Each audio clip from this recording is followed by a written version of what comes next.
Start recording in three, two, and one. All right, and welcome back to the Reserve Squad Midweek Show, a soccer podcast covering all things in the EPL.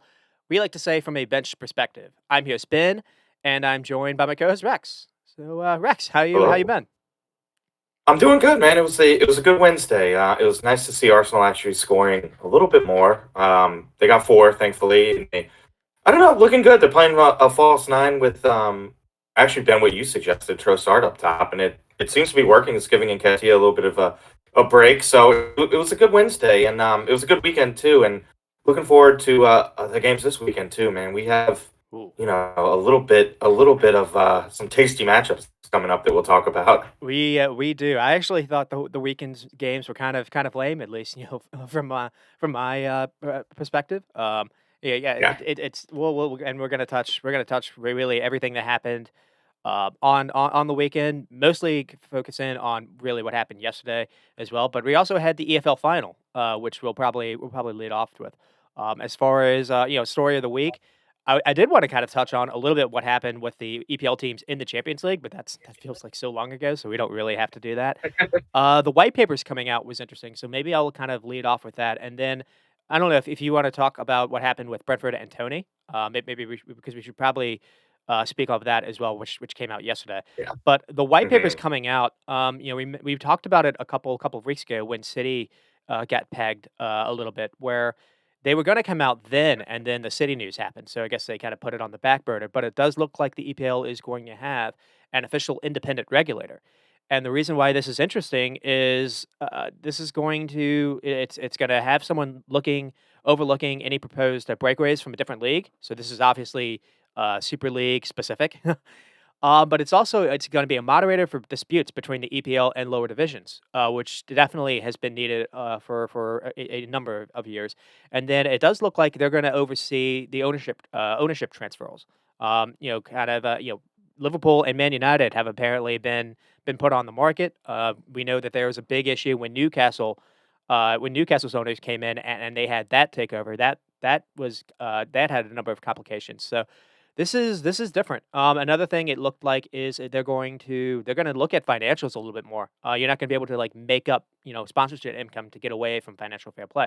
We don't know if that'll necessarily uh, come to fruition or not, which is where City got in trouble.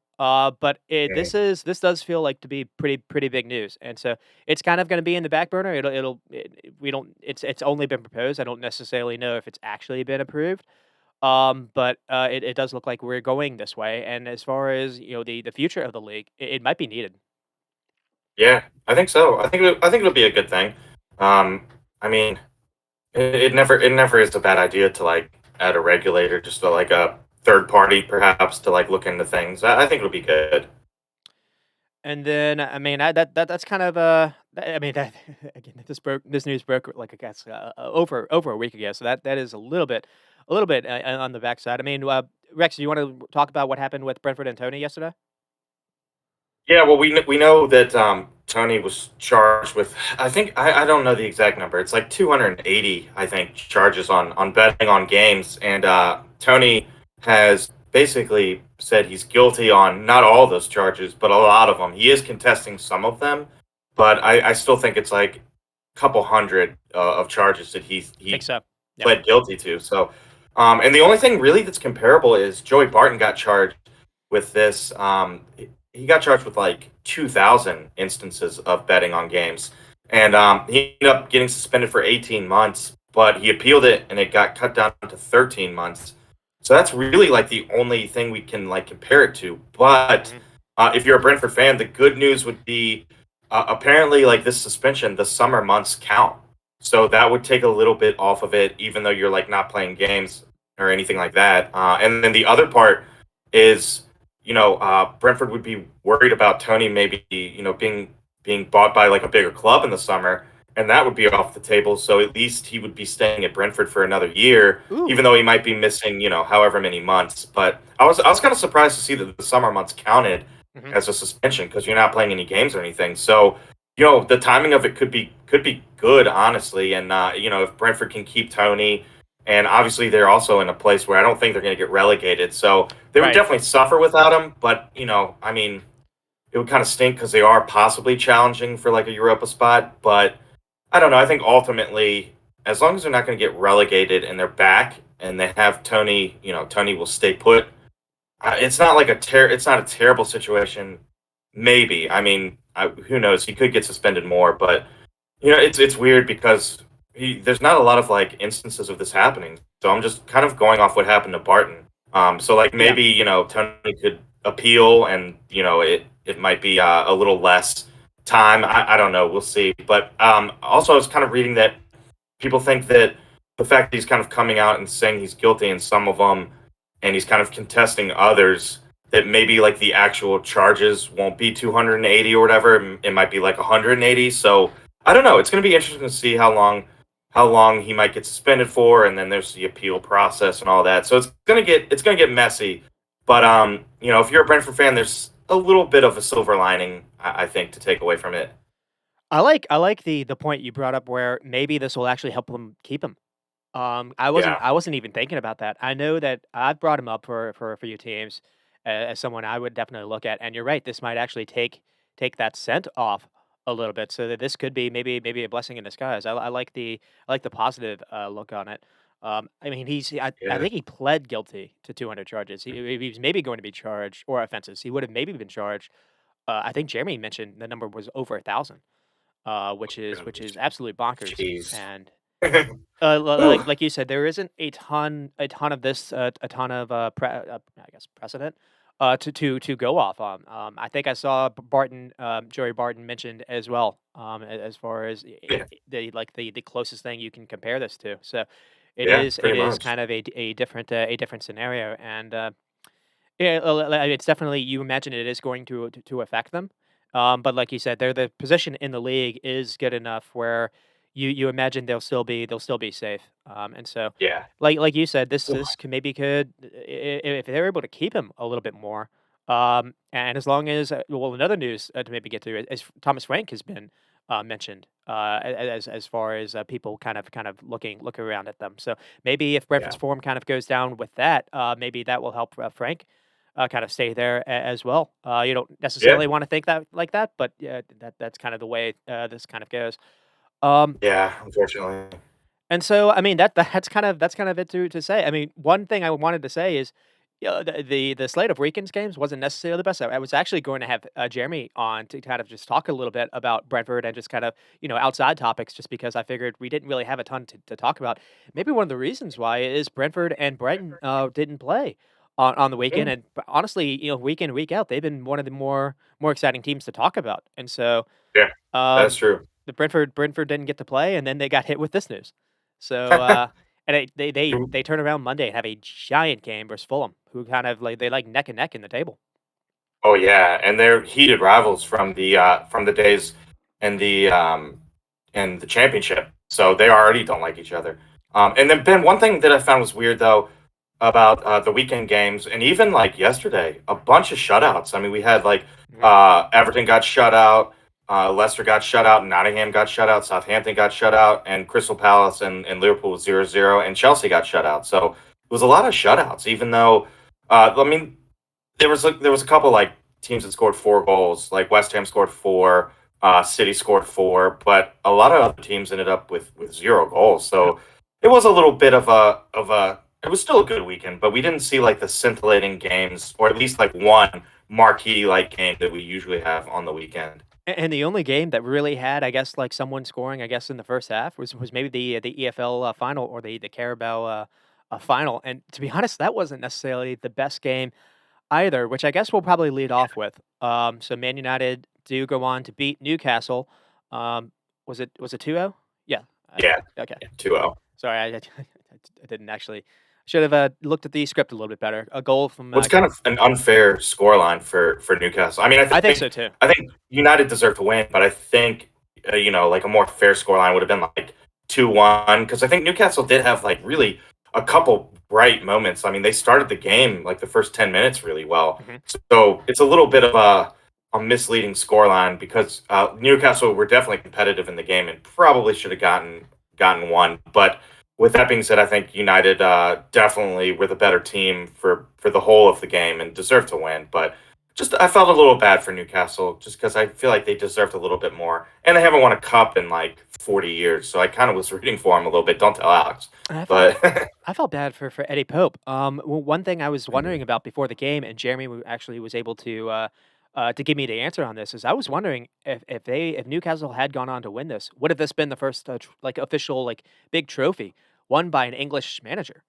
Because I Oh, was really struggling with that, and then Jeremy that's right. said it was Harry Redknapp when he was coaching or when he won the FA Cup in like 2008, when he said it was with Portsmouth. Oh yeah. Which I was like, "Holy cow." Whoa. Good job, Jeremy, Wow. on that. But, I mean, that just kind of because they've been a bunch of, like, Scottish managers, that have obviously had success in the league. Mhm. Welsh managers have won trophies.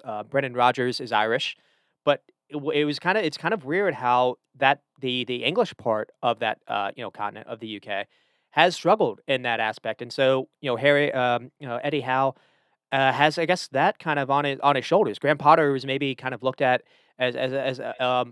something of that as well, and he's not him struggling at Chelsea isn't necessarily helping in that regard. But I kind of agreed with you. I think, or at least after you see how the game actually fully played out, maybe you could have said it could have been like 3-1 or maybe 4-1. I do think Newcastle deserved a goal, but Man United would really put it on them in the second half, and Karius was forced into 8 saves. I think Yeah, maybe the kind of, you talking have point to lead off with is a lot there was a lot of, worry, about Karras coming in, and obviously when he maybe could have done better on the second goal. I don't necessarily know that could maybe be up for it takes a deflection, yeah. but and without the It's so it was a hard one. without the deflection, maybe Rashford just kinda bears it anyways, but after that, he was really good and kept them in it, to be honest. Um Yeah, he did. Yeah, because well, that second goal, the deflection, the announcers were kind of like, I think Karius kind of should have saved it, but I mean, he was already like going He's down going low, and down. then the Yeah. deflection took it high. I mean, I don't think that was his fault. I thought honestly he played pretty well, and I was glad because like the last time we saw him for a Premier League team was that Real Madrid game, and I just felt so bad for him. He's been sitting on that performance for like 3 years. I mean, he went to like I believe he went to like Besiktas to play, I and think you're now right. he's back and he's not playing that much. So it was good to see him, step up and play well. And I don't really think that goal was on him. And I'm glad Rashford got that goal too, because originally they were saying it was an own goal, but it was on target the Yeah, whole time. I So they didn't ended up notice giving on it to him, that. thankfully. Mhm. Yeah, neither did I. But Rashford's been on fire, and I just I think he deserved that goal, and I'm glad he got it. And, the first goal comes, from Casemiro, to speak on what happens here. I mean, the unfortunate thing is, we talked about it last week, how getting Bruno Guimaraes back in the lineup was maybe going to be kind of the X factor for Newcastle, and unfortunately, he has a pretty bad foul here that kind of gives up the free kick, and, there's maybe talks of offsides, but when it comes to, like, drawing those lines, that's not really I don't necessarily think that's you can be 100% accurate. I kind of disagree with that. So it's Yeah. like it's fine that it's allowed to happen, and there's really nothing really that again Karras I think can do because the delivery in by Shaw is immaculate, and Oh yeah. obviously the contact that Casemiro gets. I mean it's top drawer. Um, Oh yeah. And he's been just fantastic, Casemiro. Really has, yeah, and, unfortunately, again, a Madrid player is getting the best of Karius in that aspect, and then, yeah, the second one I do have it as Butman own goal, but you're right, it is Rashford's, um, and it's really just it comes from a simple long ball from a goal kick. I mean, Rashford does, like, a clever flick to get it to Wanghorst, and then Wanghorst does really well to carry the ball and then play Rashford on goal. A lot of people have been kind of getting on Wanghorst, maybe from not necessarily performing that well. He played or he started versus Barcelona and was actually hooked at halftime. And I know a lot of United fans were getting on him versus Barcelona. But again, he had a big moment in this game to help create the goal. So there Yeah. you go. Well, the nice thing too is like with Rashford on this crazy like tear that he's on, Veghorst doesn't have to really score. He can just play like provider, and he's gotten a couple assists. He's not really scoring. I think he scored one for United, but again, he doesn't have to. If Rashford's firing or some other people are firing, and kind of just like dish it out to them and kind of be like a hold up man almost because he's kind of playing Mhm. almost like as a 10. He's not even the striker. He's kind of behind the striker. So He is. I don't know. It's pretty nice, honestly. And I think Ten Hag is a really good coach too. And just to be able to like figure things out, like this team was a mess, and he figured them out pretty quick. So I'm not a United fan, so it kind of I don't know. It pains me to say it, but I think this is the first of many trophies for Ten Hag and United. Things are looking really good. I mean, what's weird is, like you're saying, I think one of the takeaways was they were pretty much outplayed. I thought for the majority of this game, but then when you look at, especially in that second half, when you look at what they ended up with, I mean, they had something like 8 shots on target again. Now they didn't necessarily do this for Barcelona, but the game before versus Leicester, I think they had 8, maybe even 10 shots on target. They're starting to get a lot of. They're not just getting a lot of shots; they're getting them on target, which is definitely making them dangerous. But to touch on the lineup, it was surprising to see Dallo get the start over Wan-Bissaka. I even tweeted about this before the game started. I thought this was a mistake because I saw Alan St. Maxian maybe being able to isolate him 1v1. I even tweeted this in real time because I didn't think Anthony was going to come back and really help out in defense. We actually kind of saw that a little bit. And the surprising thing is Dallo got an early yellow card, and maybe the mistake here is Newcastle didn't challenge him enough. Yeah. Yeah, he got an early yellow, and I was definitely worried about that because, I mean, a defender getting a yellow, like, I forget how early it was, but it was like It was early. in the first 10 minutes, wasn't Yeah. it? Like maybe in the first like five. And I immediately was like, he's gonna have a tough time because Newcastle are gonna like pick on him now that he has a yellow. And you're right, they kind of really didn't like exploit that, and they didn't put him in tough situations where maybe he does have to foul and pick up that second yellow. And obviously a red card would have changed the game completely, probably. Well, not just that, just like if you had gotten Alan Saint-Maximin did actually have one really dangerous move, and we should maybe touch on that here because it happened before the goal even.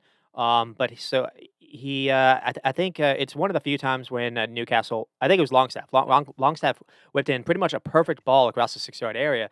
And the unfortunate thing is, there's just Callum Wilson didn't recognize it before, but Alan St. Maximin then got the ball on the other side, did a nice chop to fool Dallo. And I think he fooled Varane, and then he forced a big save onto Hay. And this was probably, had this gone in, maybe it's a different game, to be honest, because again, So it did yeah. feel like Newcastle were on the front foot before the United goal happened, and so it was surprising that we didn't necessarily see more of that. And then the rest of the back line was Varane and Lissandro Martinez, and maybe someone to really talk about is Martinez has come in and completely changed them.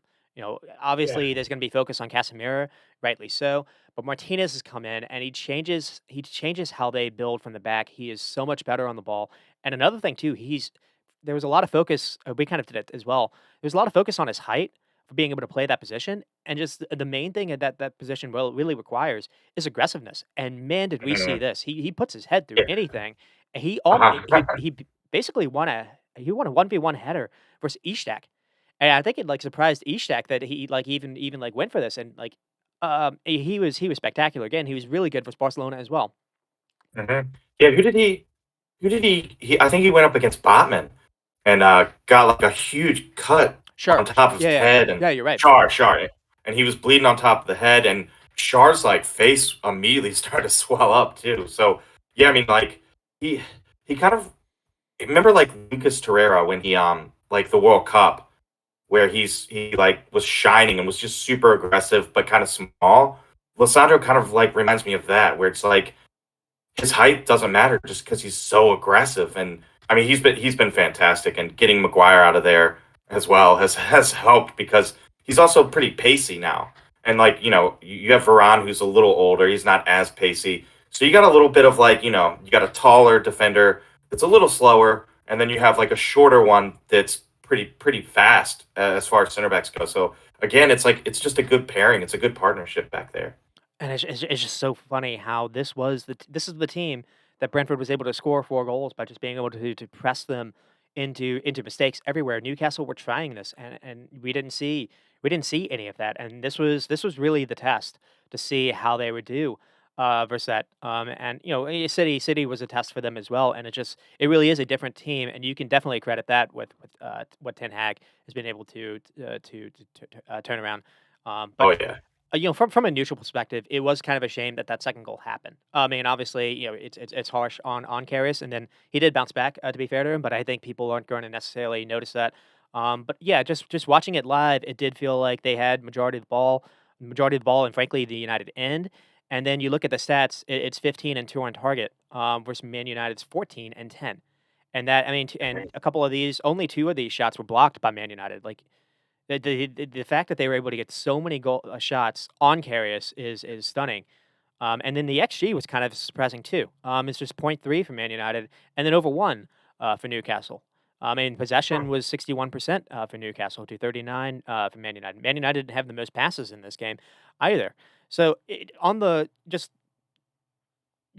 like a watching the game without the goals, it is you think the opposite the opposite team won, but I mean, we're kind of good. That'll be kind of a theme, for another team.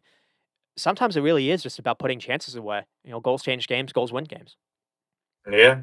Yeah, just having like that little bit of class in the final third, especially. I mean, that's the hardest place to like have the ball because obviously, the other team's going to be, hey, oh, hey, you're in the danger zone. Like, we got to pack the box. And yeah, that's like, it's the hardest thing to do is kind of, have that class, a little bit of class in the final third. Especially when you have someone like Rashford on the form that he's in, and you brought him up. So I mean, he created 3 chances as well. There were a couple where he's looking for teammates. He's not just trying to do it all himself. He was 4 of 7 for dribbles. I mean, Fabian Schär hit it his life having to go against this guy, and for some reason Newcastle.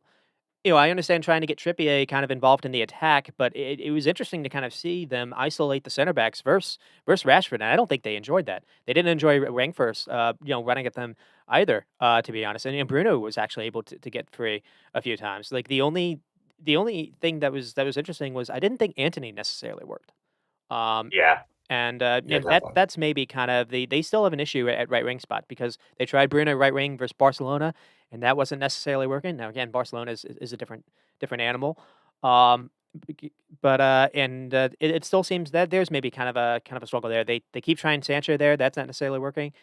Maybe you can try Rashford on the right. Maybe you fit in Garnacho on that side if you need be. So it still feels like there may be a player short there as far Yeah. as doing something more than where they are, but where they are is really good because they are challenging for the EPL title. They are still alive in the FA Cup thanks to a late goal by Bart Garnacha. And so they're still there's everything to play for United alive in Europe as well. So yeah, Yeah, they're looking good, man. They're looking really good. And yeah, I definitely agree. Anthony has kind of been, he's like kind of a one track player. So I still think there's obviously a lot of potential there. But yeah, that's like one weakness maybe where they're definitely going to try to strengthen in the summer. Maybe center back too. Maybe get rid of I don't know, maybe get rid of Maguire and bring in someone. But yeah, they're looking really strong. I mean, I'm going to be worried about this team. I mean, I'm worried about this team now because they're definitely in the title race. But you give Ten Hag a summer window to strengthen some of those areas. And like you said, they already have like Garnacho on the bench. Palestri's a pretty good young player. So, yeah, Ben, I think this is going to be a dangerous team. And I do think that that's just like the first of many trophies that Ten Hag's going to win at United. and another thing he's showing Ten Hag obviously is already showing. It's one thing to have a manager that can be kind of exciting, that can improve a team. It's another thing to have a manager that can win you silverware. And basically, I Yeah. think Ten Hag won this game by doing that sub what he did in the second half, where he immediately brought on Aaron Wan-Bissaka for Dallo. Because obviously, Dallow's on the yellow card. You don't want to necessarily mess with that. Wan-Bissaka came in and he was good. Yeah, he was really good. Impressive, man. Yeah, there's just, but it's just weird because the fullback position is kind of just weird for United. It seems like It is. I don't know. Sometimes like Shaw's really good. Sometimes he's not. Sometimes Pasaka's good. Sometimes he's not. And like I don't know if you can really trust Allo all the way either. It's just kind of weird. But that Ten Hag seems to kind of get it right, or he seems to know when one player's fading and sub him out. But that could be another potential area that he might try to strengthen in the summer too, which would just make him even better. And it's interesting how he's playing Fred. He's almost playing Fred kind of further up to either kind of be someone to press higher up, but also to be away when they are trying to build up. That way, you can't necessarily catch him on the ball. Liverpool do play them this weekend. That'll be something I'll be trying to look at to see if maybe you can try to some if Wan-Bissaka plays, maybe try to get them to screw it up. But other than that, they do look dangerous, and obviously Rashford running in behind Liverpool line where if they try to play Trent kind of too high up, that'll also be a bit of a scare. But I Oh, mean, yeah. to touch on Ten Hag, obviously he's come in and to do this all in his first year. I remember the kind of takeaway was that United just last year because Liverpool pumped this team like 9-0 aggregate. And I remember like Gary Neville like did a giant interview with Sky, and he was like, "It'll take 5 years to get United competitive." And obviously, Yeah. for some weird reason, I've always thought that was a weird take because that was like the intellectual take. It takes 5 years to do a proper rebuild. We've seen what Newcastle been able to do with Eddie Howe. Now they've spent Yeah. money, obviously, and United spent money in the summer. But United's been spending as much as City over the last 8 years, to be honest. When you look at like dollar amounts, so it is interesting to see how quickly change can happen when you actually when you do hire right, when you do get the right people in charge, and you have I guess a vision that players kind of respond to. Yeah. Yeah, good point. And like, well, like Liverpool were kind of with Klopp were a pretty quick turnaround too. Like that didn't take 5 years either. So yeah, there's a lot of. I mean, we thought it would take a little longer than it is now, but it's happening pretty quick. Honestly, I didn't think they win a trophy this soon with Ten Hag. I Absolutely would not. think No. it would take like a year or two at least. But And honestly, it's only Man City. Well, I guess I shouldn't say that because Brighton's still alive in the FA Cup as well. But they have a good. We're probably going to have a good shot in the FA Cup, at least to maybe make a final. So this isn't necessarily done, and we don't necessarily know how seriously they're going to take Europe. But at least the way they played Barcelona, they took it quite seriously. So yeah, this yeah, might not definitely. necessarily be it for them. I mean, we kind of mentioned it before. When you look at where United kind of just the fortunes changed. Honestly, because you look at what Ten Hag's done, he shipped Ronaldo out. He basically phased Maguire out. So he made big calls, but they were able to bring Casemiro to the club. And it's just kind of funny how Real Madrid was like, "We don't necessarily need you. You're not necessarily training well." And he's come in, and Casemiro has been just uber professional. And everything you look at when United's like fortune changed, it really was just bringing him in. When he started playing, and just he brings, I guess, stability. Obviously in midfield, but he puts in performances left and right, and he's starting to add to that with some goals here and there. Yeah, yeah, he's actually. I mean, we knew he would be pretty good immediately, but I didn't think he'd be, adding the goals that he's been adding. He scored some really amazing goals too. So yeah, he's been great. And honestly, when they first got him, I was a little worried. Not like immediately, but I figured, later down the line, he's an older player, and they shell out a good amount of money. But man, so far, like that take is really bad because he's been amazing so far.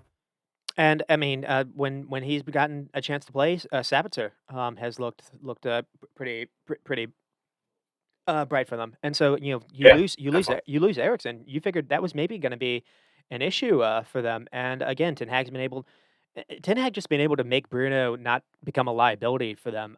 Just by itself is worth praising as well. Because I used to think giving him a free role was wrong, and Bruno puts in quite good work without the ball, which makes He it does, which yeah. makes it work. And bringing Wanghorst in, I don't think a lot of managers would have had that vision either, to be honest. Yeah. And so that Yeah, I that's don't that's think that's so. turned out to be pretty good move. And then to focus on Newcastle, I do think instead of focusing on the negative, I think it's a testament to really how much Eddie Howe has his team punching up. Because you look at the options, it was Jacob Murphy that came on.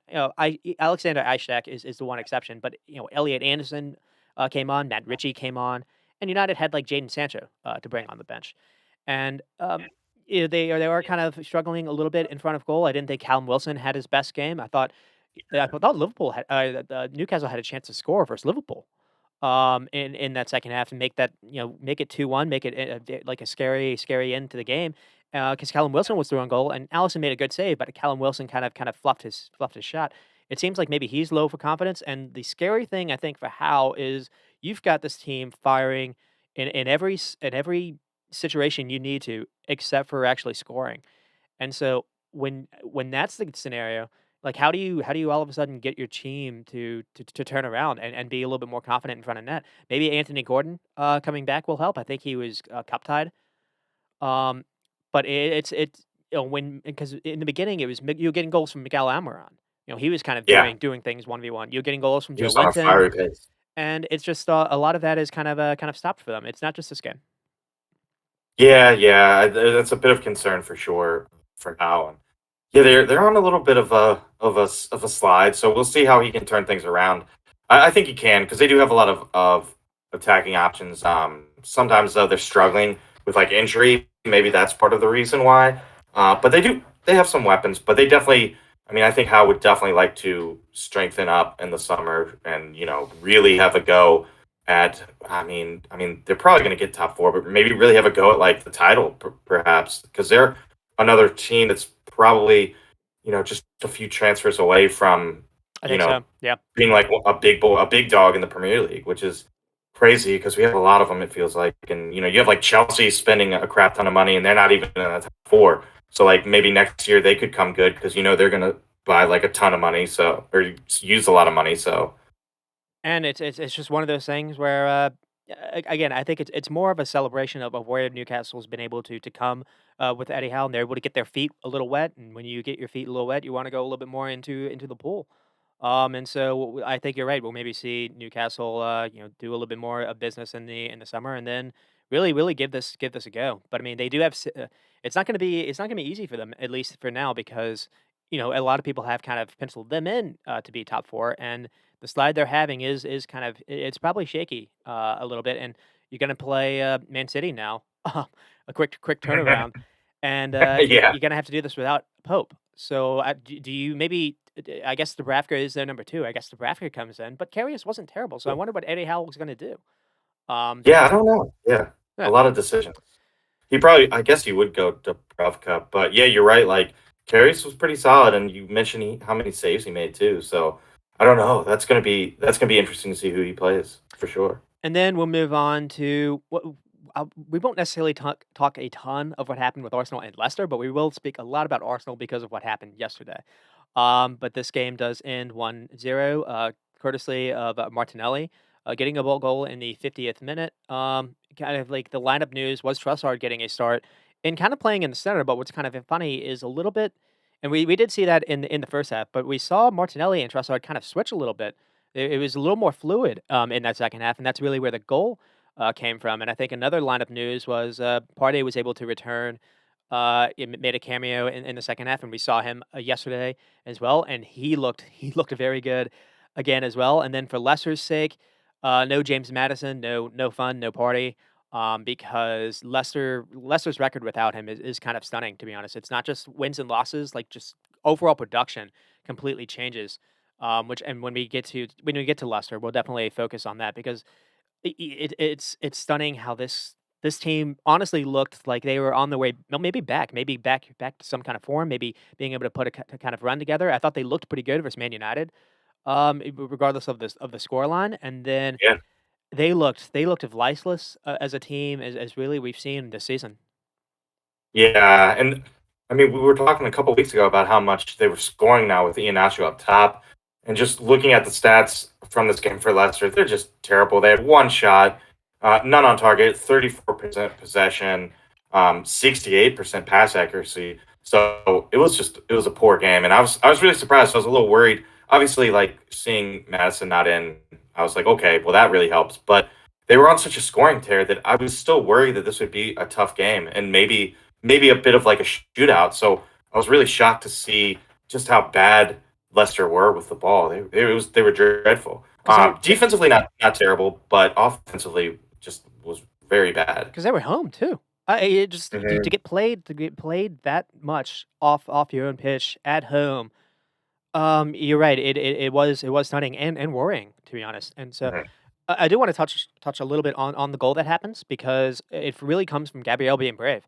He just kind of steps in and beats, I think, Tete, to the ball. So it's the clearance that finds, Trossard, and then, basically, Trossard's able to, he's able to kind of isolate Harry Suter kind of running at him, and Trossard does a nice little step over to kind of open Sarah Suter's legs, and he does like that quick little nutmeg to kind of get the ball to Martinelli. Martinelli does really well to recognize this and does a nice run, and then he's through on goal and he's able to get it past Wards, and it's really big for Arsenal fans to see Martinelli having that goal gene in him, because it's one thing to be able to get in that position.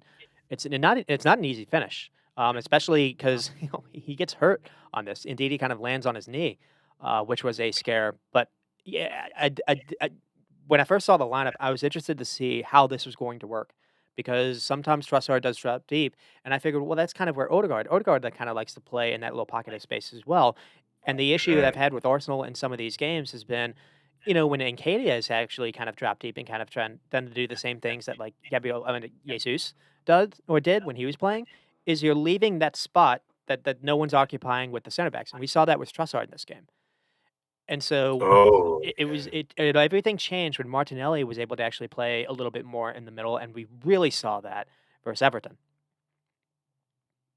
yeah, yeah, definitely. And I don't know, like Gabriel was on a little bit of a slide potentially before, the game before this one. He got that, Well, he had he the got the goal because the keeper was out. But before that, it was a couple games in a row, and he actually got benched for Trossard. So yeah, it was good to see, because now he's starting to find a little bit of form, and he scored yesterday in the Everton game too. It was just a little blip, thankfully, but it was starting to worry me a little bit. And another thing I wanted to highlight, at least, before the Everton game, was it almost felt like, Granit Xhaka was starting to actually cost you guys a little bit, because he just wasn't. He would get the ball in so many good areas and then either have the wrong decision, the wrong, maybe he would try a cross and it would just kind of hit someone. And that could maybe be something to kind of still kind of touch on, at least going forward. But there wasn't that issue yesterday. But another thing that was interesting was Odegaard. He's been given this kind of free role, and he picks out so many good passing. And the kind of issue I have is sometimes he doesn't have that gene to just go get a goal himself. Now, he did score yesterday versus Everton, but at least, in this game, I think he only had one shot, and it happened really in the first, like, 5 minutes. So I would like to see Odegaard just be a little bit more aggressive, and that's really the only kind of negative I can say, to go Odegaard or Arsenal. I mean, this game did have Arsenal did have 10 shots and only 2 on target, so there was that worry going in as well. I mean, the XG was only point 0.6, for Arsenal, and you mentioned the Leicester number. The Leicester number is stunning. Um, and then just the 500 and some passing to 200, again, it almost, and Leicester's first shot came in the 72nd minute. This really was quite shocking, at least for Leicester's perspective. But Arsenal kind of do this to teams, I guess it seems, because Everton kind of struggled the same fate, at least in that second half. Yeah. Oh yeah, definitely, definitely. And I don't know. It was a little. I mean, as poor as Leicester's offense were, their defense wasn't bad, and that's the part that we're really concerned about, especially early in the year, because they do have a decent offense, but their defense was poor, and now they have Suter and Fias, and they're pretty. They seem a lot better in the back at least. So I mean, it could have been worse.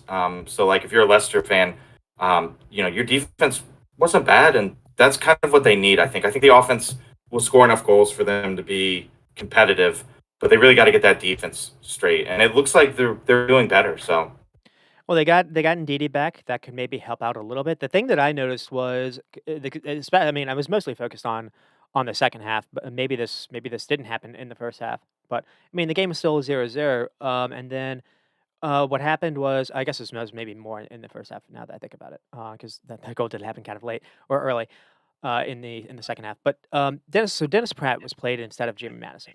And so normally when you see a team kind of doing a 4-4-2-3-1, because you see this with Man United, you see this with Arsenal, is it's a 4-4-2 out of possession, usually. You have someone that's kind of next to the striker, or that's, like, close, so like a 4-4-1-1, where someone is at least kind of underneath him a little bit, and what was happening here is Dennis Pratt was actually really close to Ndidi, and so the space between them and Iheanacho was gigantic, yeah, it and really was. Arsenal lived in that gap. Just basically were playing triangles left and right, and Leicester had no chance to get the ball unless it was gonna be a bad Arsenal pass. Yeah, yeah, definitely. And I mean, that's not really a good way to play either. Like you kind of relying on the other team to make mistakes. I mean, you can try to force them to make mistakes, obviously, but this is not really like a winning game plan, in my opinion. And what's funny is I was gonna bring up how, it's a good thing for Arsenal to kind of get these results, eke through these results out when maybe they aren't necessarily playing their best. But another thing too is they've been able to do this with maybe not getting the most ref decisions to go their way, though that maybe turned around yesterday. Because I thought it was Yeah. a 50-50 call on the Trossard goal. I was kind of shocked that VAR, like, just kind of reversed that. Hmm.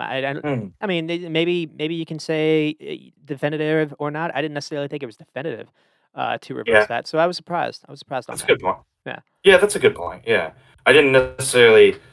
I mean, I wanted him to get that goal because it was a banger, but yeah, it was kind of. I mean, it was a kind of a toss-up call. I wasn't too upset about it, I guess. Maybe just because I felt good about this game, and I felt that Arsenal couldn't win anyway. But I don't know. It was kind of it was kind of weird though. And we had I don't know. It's just every weekend we have weird VAR calls. So I guess maybe I'm starting to be desensitized to it. I don't know. I guess that's one way to put it.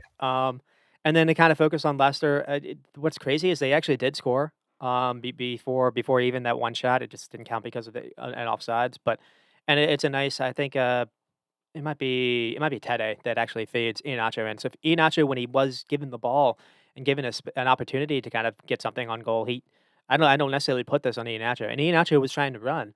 He was trying to mark three, sometimes four players, and just like, the way Rodgers kind of set them up again was baffling.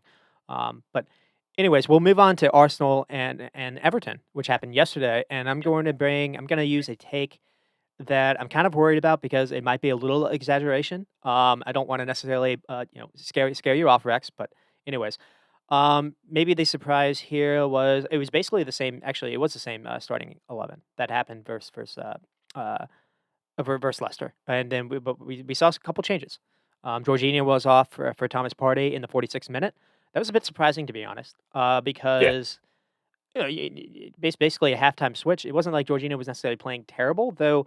Maybe Onana was getting the better of him a little bit. Partey came on, and they did look much more. Um, uh, there was more steel a little bit, winning the ball back. And then Mm. Trossard off for Nketiah, Saka off for Smith Rowe. We saw Smith Rowe return, which was good. And Zinchenko Oh was yeah. off for Tierney a little bit in the last like 5 minutes. And the funny thing I wanted to mention here was Tierney came in and he was in the Zinchenko role. He was kind of playing next to Partey a little bit, and it seems Arteta is asking him to maybe adjust his game a little bit. Um, Yeah. Well, I mean, I think that's a good thing because, I mean, maybe that's the reason why he doesn't play as much. But there's also rumors that he's kind of unhappy and he might want to leave, and Newcastle might want in the summer. So maybe Arteta's kind of, hmm, trying to get him to play that Zinchenko role, and that's the reason why he hasn't played as much. And once he gets that down, maybe he'll play more because I do think he's. I mean, he's one of my favorite players at Arsenal, even though he's often injured. But he's been injury free this year. He just hasn't played that much. So I don't know. Maybe this will help him get more game time and kind of keep him at Arsenal because I do think he's a good player, and at the very least, he's a solid backup and someone that you can play in like cup games or Europa League games. So I don't know. Yeah, maybe Arteta is just kind of like, okay, we need to play him more, and what I want him to do is do the Zinchenko role instead of he's a traditional fullback. So maybe right. that's He, just he part of likes part of the plan to get him more. he offers width and he offers really good crossing. He makes really good runs forward. And what's kind of interesting is it's almost like Arsenal don't necessarily need that. I mean, the playmaking from Zinchenko yesterday is maybe another reason why Tierney wants to get out of there because just the two of these passes that he had that led to goals were incredible. And it's almost like Arsenal set up now, specifically in basically a 2-3-5. And what's great about that is the two wide players that Arsenal have in Saka and Martinelli. They don't necessarily. Sometimes Ben White helps out Saka out. But Martinelli does not need an overlap to be able to make a run or to get past a player, and so that allows Zinchenko to almost play inside and play as a midfielder. And we really saw that for two of these goals. And Ben White basically plays next to Partey or whoever the DM is. So you still have three in midfield. And basically, what happens is Gabriel and Saliba stretch the field really, really far wide. And Yeah, absolutely. it's so they do a good job of stretching the pitch as well. And that way they are able to have five attackers at all times, essentially. Yeah. So yeah, it's really good shape by Arteta. But I wanted to touch on at least on a couple of these goals, at least the first one because it's the decent check pass is fantastic. I mean, this happened in the 39th minute. Arsenal were kind of struggling to break them down a little bit, and it's a great Zinchenko pass, just kind of a quick kind of through ball where Saka had made a little space for himself, and then the turn that Saka has. This is why Mykhailienko can't do anything because Saka turns and basically shields himself. So if Mykhailienko tries to go him down, he's got to go through Saka, and that's PK. And Yeah. then Saka still has a lot to do. He still has to make the right touch, and then he roofs it. He has a fantastic. I don't necessarily think you can blame Pickford on this because it is a Yeah. rocket shot Yeah. It was a rock. from a tight angle. I thought. Yeah, I honestly didn't think he was going to score, but yeah, Pickford, he went low, which is what all keepers going to do, and then Saka just blasted it so high that he couldn't get up all the way in time because he was expecting it, I think, to go low, and the fact that it was hit so hard, he just couldn't get close to it. But it was an amazing finish from a tight angle, and like I said, like watching it, I was like, okay, he's probably going to hit it low and maybe Pickford will make a save and he'll get a corner, but I was just a stunning finish. It was shocking. Thought he was going to cut back, to be honest, because I know he likes getting that on his left foot. Like the right foot is his That's a weaker good foot, point. Yeah, and that's a good point. It's his weaker foot too. Yeah. what's interesting is I know that's kind of been kind of talked about with him, but I remember him having a similar shot. It was either versus Leeds or Southampton. I can't necessarily remember which one. But he scored a very similar goal, a rocket shot top corner from a tight angle, with his right foot.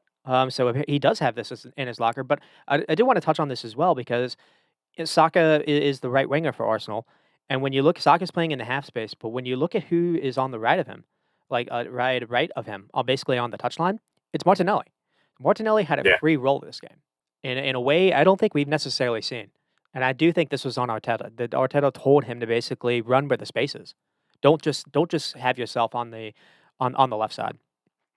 Yeah. Yeah. I think so. I think you're right. And yeah, it was good to see because he was potentially going through a little bit of a blip, and maybe Trossard, coming in is kind of breathing down his neck a little bit. Mhm. So I think it kind of has spurred him on a little bit, and he's kind of maybe kind of fighting for his place, which is a good thing. I think just all that competition just makes you better in the end. Yeah, because it was interesting. I thought he was close to he was 6 or 7 goals, I thought maybe in October after the Liverpool game, and that has kinda dried up a little bit, Hmm. obviously, that not after yesterday. And then he gets the second goal, and unfortunately for Everton's perspective, this just shouldn't happen. It's like 2 minutes before halftime, if you go in 1-0, it's not that's not the worst result, I think, for Yeah. Dyche.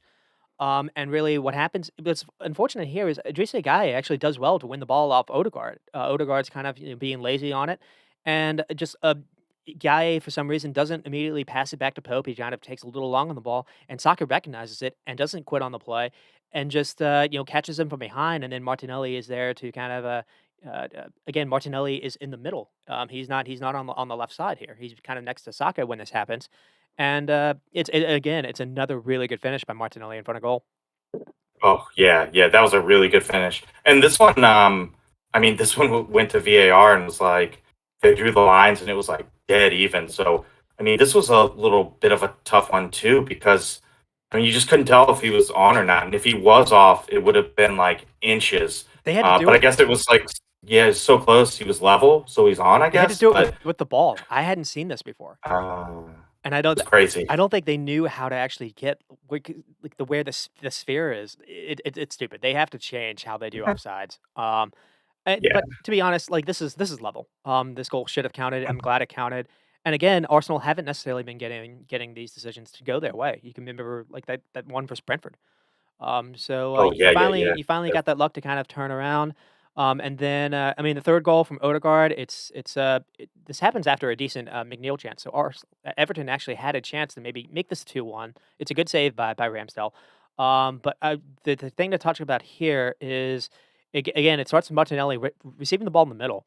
And then Xhaka and Trossard are kind of the outlets on the left wing, and then Trossard does a really good job to drive in the box and then do a cutback to Odegaard, making kind of an unmarked run. But the main goal really is what happens on the fourth goal. This is where I'm gonna maybe get myself in trouble.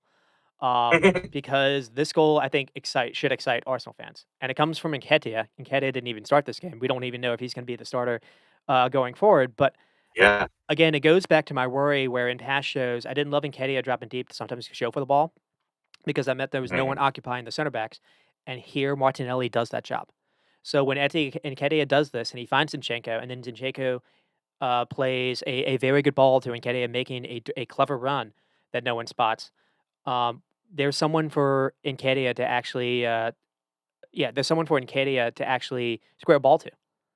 And Mhm. that's where it changes, where Martinelli recognized "Hey, someone, someone needs to be in that area, whether maybe it's Shaka at times. But I saw that this time where I haven't seen that in the past, and frankly, the kind of passing that I saw from Zinchenko, the way that the Saka and Martinelli, even Trossard in some respects, can take a player and beat them 1v1 and can get these cutback goals. I saw this over and over again for Aguero in 2018. And to frankly, again, it's only one game. Everton made a lot of people think, "Oh, maybe Liverpool's back," and Everton maybe just off it a little bit. This looked like 2018 Man City in some respects. Yeah. The way that they were able to just that second half was immaculate. The ball just didn't stop moving, and it wasn't just side to side. It wasn't passing to have 800 passes and to get that accomplished. It was done with a purpose, and the way that it would constantly breaking lines and constant triangles, and it just kept Everton. You saw basically 30 passes in a row with Everton even getting close to getting the ball. It was amazing. Yeah. Yeah, it was nice, and I mean, honestly, in the beginning, like, the first 20 minutes or so, their passing was very slick, but it was kind of setting up like the other games they played where it was like, yeah, they have a lot of the ball. And they have a lot of the ball in the final third. They just like couldn't either pick out that final pass or they just couldn't get a shot on target. And it was honestly, I was like starting to get worried a little bit, thinking that it would be kind of that kind of game again. And some of the Arsenal players were maybe starting to show a little bit of frustration. And then that first goal goes in, and then the game just changes completely because Everton can't necessarily pack it in. They kind of have to get up the field a little bit, and that's when Arsenal are at their best, just like picking apart people that can't get organized in the back quite as quickly. So it was at first a little concerning. It was starting to set up like some of their games recently, but yeah, just finally starting to get some shots on target, finally starting to have just a little bit more class in the final third, which was great to see. And like you said, Ben, I think a lot of it's due to like Trossard and the false nine, but also this kind of new role that Arteta has kind of made. Martinelli make certain runs and things like that. It's all just it's great. And then you're right, like I think it's learned straight from Pep. The Zinchenko's obviously a Pep player, but also the false nine was played when Arteta was there. So he has a little bit of knowledge of how to do things like that. And Mhm. yeah, it'll be interesting to see if like Nketiah will come back, or is this just kind of like a break for him, or is this actually like Arteta's like we're just gonna ride with the false nine and Trossard until we lose a game or whatever. That's gonna be interesting to see. And what's crazy is honestly, this maybe could have been a game where Arsenal could have struggled. I mean, we did see them struggle until that 39th minute, but it's just that's where Zinchenko playing the position that Arteta has given him is different. Like because the reason why I bring up City is not just because Arteta was there. To be honest, like the kind of passes that Zinchenko was playing, these clever through balls in pockets. It's that's what Kevin De Bruyne has done for City all these years, and frankly, it's what Yeah. David Silva was doing for Man City, and Zinchenko looked like David Silva in this game, Mm. to be honest. Yeah. And Yeah. He was very good. you're able to do that and not necessarily be exposed because this is where Party, I guess, maybe comes where helps out as opposed to Jorginho as well because it didn't seem like Everton had any way to hurt you in transitions by playing Zinchenko in the role that I mean that's supposed to be your left back and it's not because again you're able to kind of you have cover on on the sides at least 1v1s with the two center backs and Party can sprint back and be that cover in the middle if that's needed and Yeah. just this was impressive, to say the least. Yeah, yeah, it was enjoyable, and I think I don't know, Ben.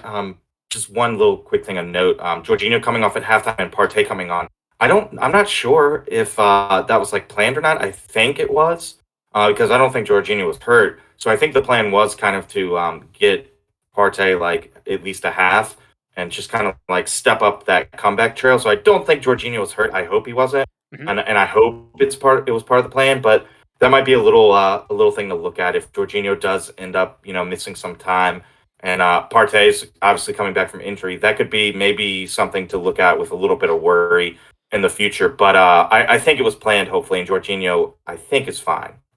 And, for Everton's, perspective, again, maybe it's kind of harsh to blame Idrissa Gueye for the PK that he had versus Aston Villa, but this is almost 2 games in a row where Gueye's had a costly mistake that basically changed the game. Because again, if Everton go in 1-0, it's a different game. It's a different game at halftime, and maybe Dyche kind of sets things up a little differently. We saw Arsenal kind of struggle a little bit versus Everton just a couple of weeks ago. It was almost starting to be that kind of game, and then once you go down, once Arsenal got the second one, it was over. And then another thing that was interesting was Connor Cody was a healthy scratch because Connor Cody didn't necessarily do that well versus Aston Villa. Michael Keane did not either. And again, for as good as a manager that Dyche can maybe be, the quality it's not just the striker issue that they have. Obviously you don't see where the goals are going to come from without Calvert Lewin, but at center back without Yari Mina, I mean, Tarkowski can do a job, but Connor Cody and Keane are not necessarily great. You have Holgate and Godfrey to maybe come in and maybe change, but the Everton are starved everywhere, it seems. Maybe the one I think the one maybe positive is, and maybe I'll speak about this when we get to the Villa game, is McNeil. McNeil actually does look quite a promising player. Not just because he's able to get some crosses off, he's able to be dangerous that way, able to make some good runs. He was maybe the most creative player, both in this game and the last game. So Yeah. there's maybe something there, but yeah, it's going to be a rough go at it for Dyche to keep them up. Yeah. Yeah, and Keane hadn't started since like, the end of August or something against I think it was against Brentford, and I think they got hammered and he played terrible. So yeah, that was a little bit of a head scratcher, but I think you're right. I think it's because Cody, his last game, he didn't play that well, maybe. But I also I think if you have like Decore, Idrissa Gana Gueye, and Onana, that's like a pretty good trio right there. And I that's agree. I think that's Yeah. the reason why Everton won the first game against Arsenal. But I think here in this game, just once Arsenal scored, they couldn't really just all get back, and kind of just pack the box. They had to try to get up and get something. So I think that's maybe like the reason here. And they're still, they don't have a lot around them, but they have at least like that center midfield trio to kind of build off of maybe, That's going to and be then maybe they can get they're Calvert gonna Lewin back. But they're gonna have to basically until they get Calvert-Lewin back, they're gonna have to rely on that. They're gonna have to get yeah, balls out wide and then wait for those Onana and Decore or whatever to make runs into the box and basically try them as your quote unquote de facto strikers in the box. Maybe yeah, try to get them on a header. That happened versus Aston Villa where Onana had a decent effort that forced a save. I think you're right. mhm. Maybe that is the one kind of area where you can maybe uh, uh, focus on. Hang your hat on that. Yeah. Yeah, yeah. Um, and so we'll move on to Man City and Bournemouth. We're probably doing terrible for time. It's not that bad actually. Maybe. So I mean, this one ends 4-0.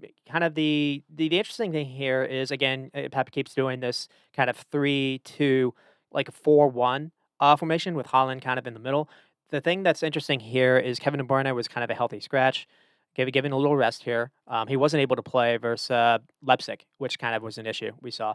But he gave Alvarez the spot over someone else. So we've seen maybe Bernardo Silva given the spot, and I'm going to get to that a lot. This is what can change City, which was spoke about, and also he gave Foden the right wing spot again, and Foden had a very good game again. And then Rico Lewis playing next to Raju. Rico Lewis actually has a slide tackle that basically forces the first goal. So again, I'm not necessarily sold on how this works, fully. But at least, in this spot, Pep basically had enough of this struggling, and they pumped him 4-0, and it could have been or 4-1. And frankly, it could have been a lot worse. Pep actually made a ton of subs in the second half early on, and that's the reason why Bournemouth were able to kind of get a little bit something at the end. But Yeah, very late. City looked good this game. Yeah, yeah. It was kind of like I don't know, like just a bit of a statement where it was like, hey, this is just a blip. We drew a couple games, and this is what we can, this is how we can really play. But it was an interesting lineup because your back three is Ake, Diaz, and Akanji. So it's technically it's Diaz is the only like real center back, even Right. though like, but Ake can play center back and Akanji can too. But they're almost kind of more like fullbacks. So that was kind of surprising, but it worked. I mean, you had Rodri and Rico Lewis kind of as your defensive mids to help out too. And then Grealish and Foden don't really have to come back as much. But we were texting about Gundogan, and how he's kind of like an underrated player, and I mean, he's kind of been a little under the radar his entire career.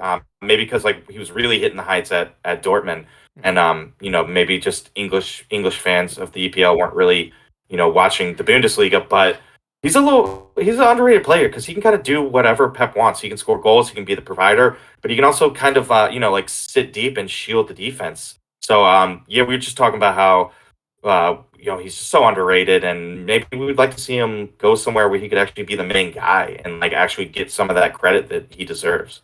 I've always said he should have been the play. It's unfair almost that Pep ended up with him because I feel like he would have flown had he ended up with Klopp. To be honest, and I think he was a Mm, player when Klopp was at Dortmund. yeah, definitely. He's become almost my favorite midfielder. To be Mm, honest, and he's at City, so that is.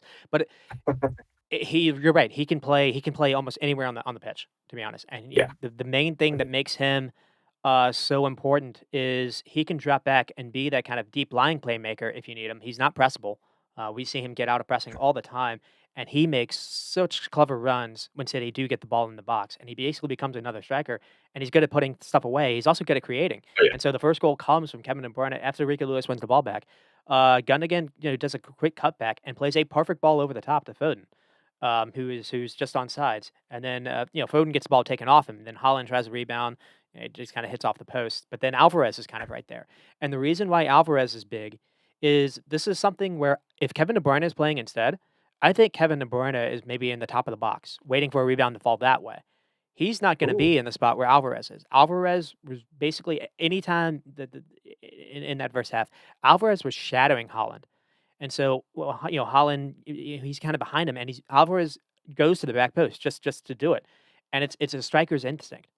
And this is yeah, it's one of those instances where I think you almost need to play Alvarez with Holland, um, because Holland draws yeah, so much attention to him, and it's just I don't think Kevin again. It's one of those weird things where the takeaway before this game was after the Leipzig game, Kevin De Bruyne almost has to play because he's the only that actually looks to try to pass to Holland.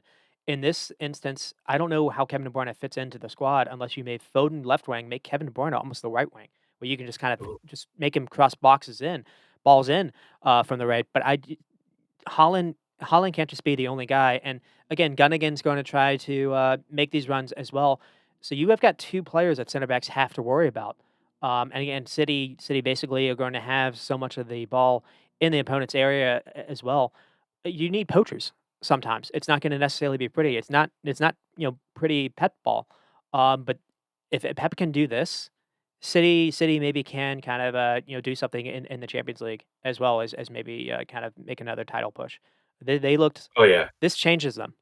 This changes them a lot. And it's weird because Alvarez hasn't necessarily we haven't seen Alvarez play a ton since the World Cup, but he changed completely how they played in this game. Yeah, and he's been pretty good when Pep does play him. So a little bit of a head scratcher sometimes as to why he like doesn't come on off the bench more often because he does, most of the time he does provide a spark. So yeah, like maybe Pep just he likes to tinker this year, especially Pep. So maybe he's just tinkering and he just maybe found the perfect spot to play Alvarez and Holland together. So He's yeah, I definitely mean it looks like it. It looks like it for sure. He's So definitely been tinkering because, like, it's so weird how he was just like, "Cancelo, out." And now you don't really have a left back. The stuff with Grealish, I think, still doesn't necessarily work, even though he is starting to kind of come around for them a little bit. Obviously, Foden had as he's also been kind of shut out here and there as well, and Foden had another good game. I mean, for the second goal, I'm not gonna touch on all of these, but the second goal, this starts with a incredible run by Gundogan. And Ake kind of sees it, and he plays the ball over the top, and then Gunnan, crosses the ball, I think to Foden, and then Foden squares it to Holland. But Gundogan sees you actually like look him. He looks up and sees that Jack Stevens is playing deeper than all the other center backs, so he knows there's not going to be an offsides issue. And immediately Gundogan recognizes it, runs, and has his hand up. And so the reason why Stevens is so far back is he's worried about Holland running behind him. And Ooh. the problem is the other center backs don't see that. They're kind of playing a little higher up.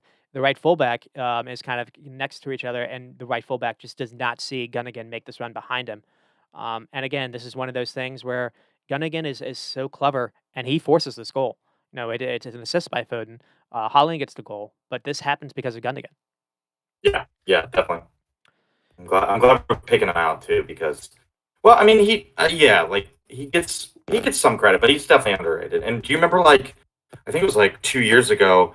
I mean, I feel like he scored a goal in like 10 straight games or something like that. It Yeah, was crazy. I think. And I think it was when De Bruyne was out and he stepped into like that De Bruyne role even. So Yeah, well, was that the bubble year? I mean, they said he actually he it made. might have been the, yeah, 2020. I think I think you're right, and I think he alone won them a title that season. Yeah, yeah, it Yeah, was something crazy. Like maybe he scored 8 goals in 10 games. It was something like that. But I mean, yeah, he stepped into De Bruyne's boots and more than delivered. And yeah, probably a big reason why they won the title. and then what's kind of funny is actually in this game after the first goal, Bournemouth actually somewhat kind of regrouped themselves, and then the second one happens. But then after that, I thought Bournemouth kind of regrouped themselves again, and then just out of nowhere, they're sloppy and in possession. Billing has an error trying to pass backwards. It just goes past Jack Stevens, and then Phil Foden runs onto it and finishes, and that really did kill the game. Yeah, yeah, definitely. And Yeah, then, to focus on the fourth goal, just, again, it comes from Neto punching the ball from across. Said he just have the ball, just kind of suffocating them. And then again, Alvarez is kind of in the right spot at the right time. He collects it and then fires it. This might be a deflection, so maybe this is even an own goal. But again, this comes from Alvarez kind of being where you needed to be. And the weird thing here again is. Uh, my take before the game was I don't know how City can play without Kevin De Bruyne, and then after seeing this, I'm more inclined to think Alvarez needs to play, not necessarily Kevin De Bruyne. And I I don't know how you would play Kevin De Bruyne in this team other than playing him a little further out wide, which he can still be dangerous in. But the issue really is you can't play Gun. I don't think Kevin De Bruyne can play where Gundogan plays in kind of that deeper role to help with build up. yeah, So it's I guess it's an easy problem for Pep to have, but yeah. this It's a good seeing problem, but and it is just Bournemouth. But seeing this did change my mind a little bit. So anyways, yeah, yeah, I would agree, 100%. I mean, because what's funny is once I saw that lineup, I texted or I even tweeted, this will be the 5-0 game that we've been missing from City because really Ooh. the last time that Pep played Holland and Alvarez together, they scored 6 versus Nottingham Forest. So I've seen this Oh yeah, before, that's right. and what's funny is Kevin De Bruyne didn't start that game either. Kevin De Bruyne came on in the second half. Ooh, So good point. yeah, Yeah. and I mean, Bournemouth actually did okay to be fair to them. They were able to regroup. They played for for their manager. Kevin Pep made a ton of subs early in that second half. Brought on Calvin Phillips. Completely changed the midfield. Brought on like Sergio Gomez. Brought on Maxine Perrin, who is making his debut, and it kind of unsettled them a little bit. And Bournemouth were right to get their goal in the end. So I mean, Bournemouth did end with 1.3 for xG, City 2.5, City 20 shots, 5 on target. Obviously, all the possession, and then 670 some passing. So you're able Pep. I think we mentioned that before. Is doing this weird thing with Rico Lewis or whoever the fullback is to give them an extra man in midfield to help them when it comes to possession. But before be that necessarily hadn't necessarily led to improving their results until Alvarez has come in because City have kind of been and what's weird is we didn't necessarily improve them versus Arsenal. Arsenal completely outplayed them at least when it came to possession. So Yeah. yeah, Yeah, that's true. And yeah, just to piggyback on your Bournemouth point, how they didn't play too bad. They had 13 shots, only 2 on target, but they were getting up the field and at least getting some shots. So yeah, like it's a nice consolation goal. But yeah, this one's maybe a little unflattering. I mean, City were very good. The Bournemouth ran into a buzzsaw, but they were able to get some shots at least. 13 shots is that's not a bad amount of shots. They just got to get more on target, and they look to be. I think they'll be safe, honestly. I was worried about their I'm offense, worried about the back but, line, which is and the back line, which is yeah, weird because but they played I so don't well know. versus Wolves, like, the week ago.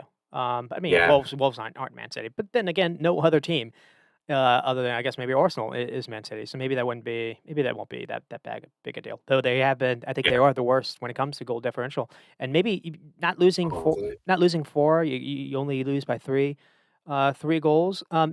Getting that goal maybe will give them a little confidence that they can kind of play a little bit. I do want to make a comment on this touch. I mean, this stat. Holland had 22 first half touches.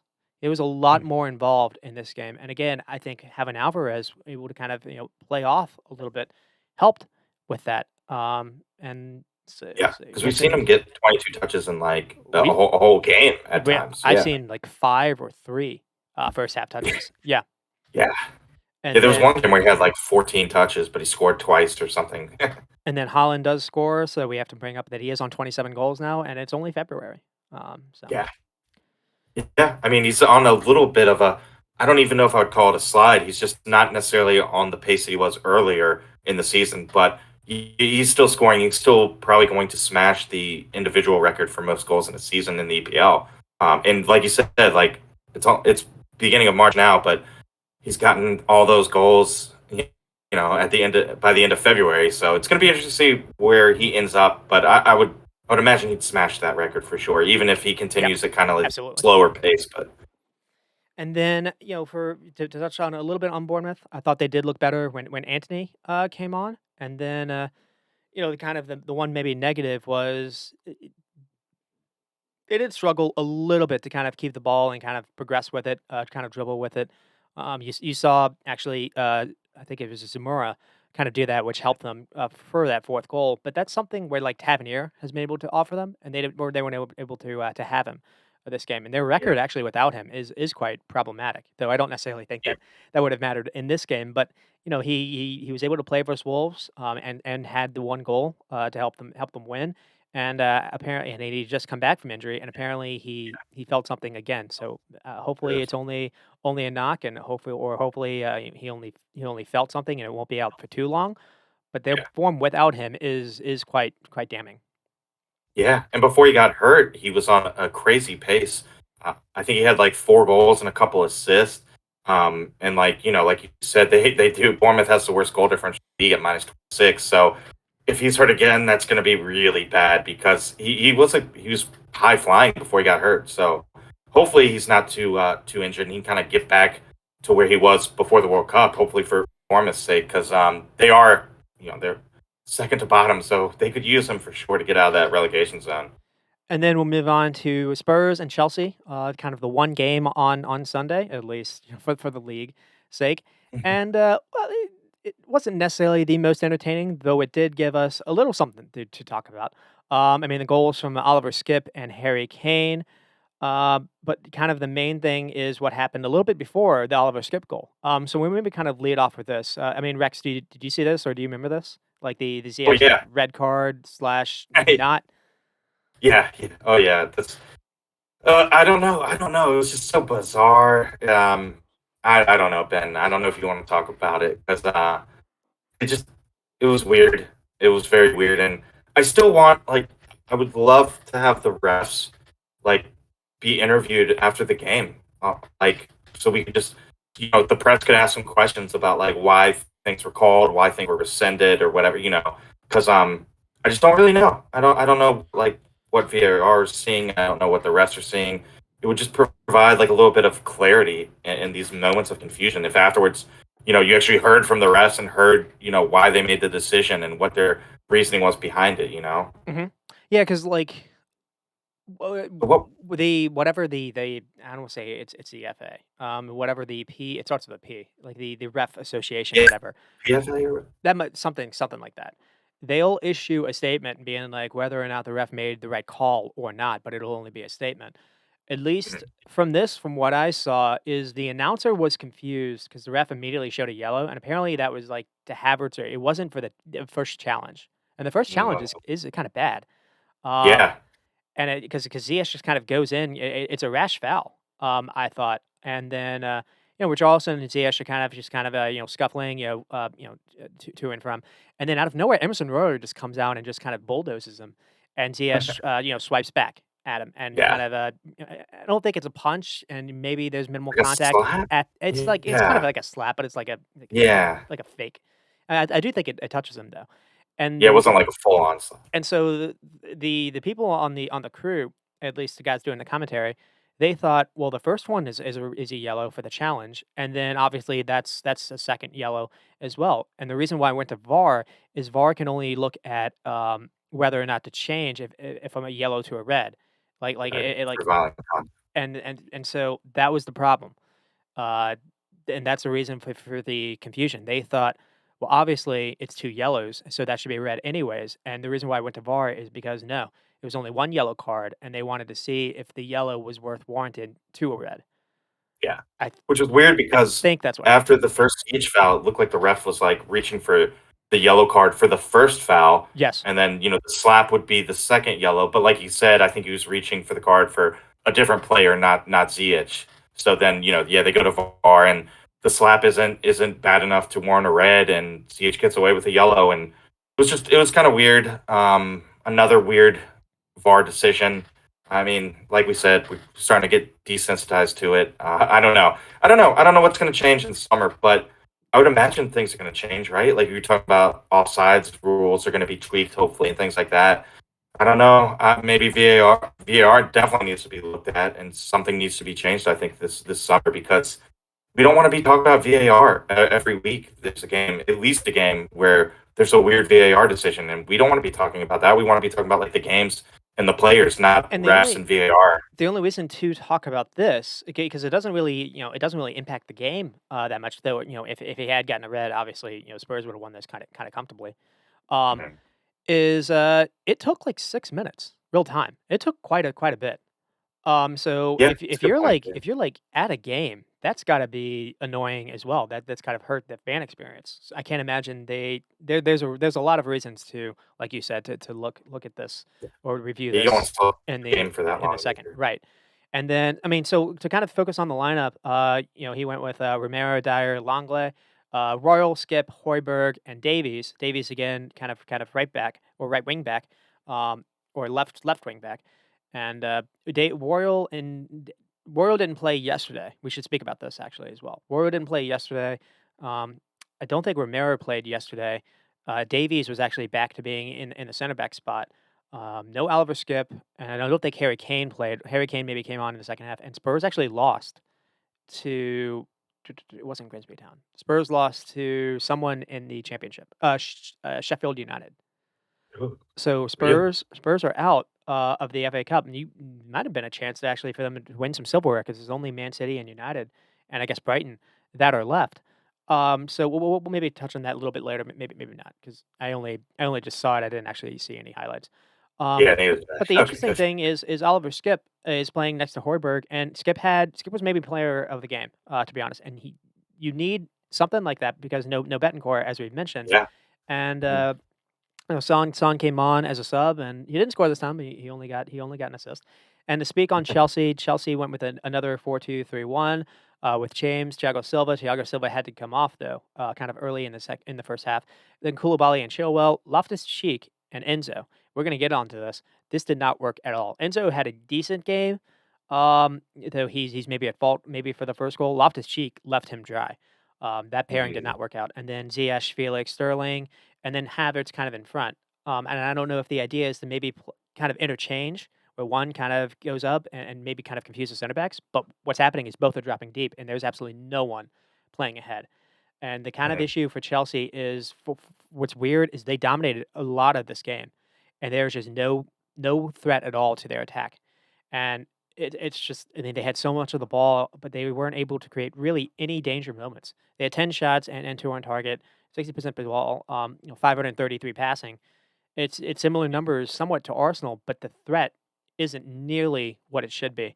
I mean, Spurs Yeah. only had 8 shots and three on target. Spurs were fine, kind of sitting back, kind of waiting for Chelsea to kind of play a mistake, and then to kind of attack with the wing backs, and that's really where the goal comes from. Yeah. Yeah, absolutely. And I mean, Tuchel trying to get a spark out of the offense, throwing on like Modric and Mount, and even Aubameyang, and they still couldn't get it done. And Yeah, Mudryk, I don't know. Mudryk looks maybe like he's not the player we thought he was. I don't know. it's rough I don't- because yeah, I don't know. His it's rumors is like kind of unhappy at Chelsea that he made maybe he never wanted to go there in the first place, but I don't know. It's a lot of money they shelled out for him, and I think he will come good. I think he is a good player. He just needs to get like settled. But like we talked about, Chelsea doesn't have enough time to get these guys settled. They're in a bad spot and they need wins now. So I don't know. Lots of trouble.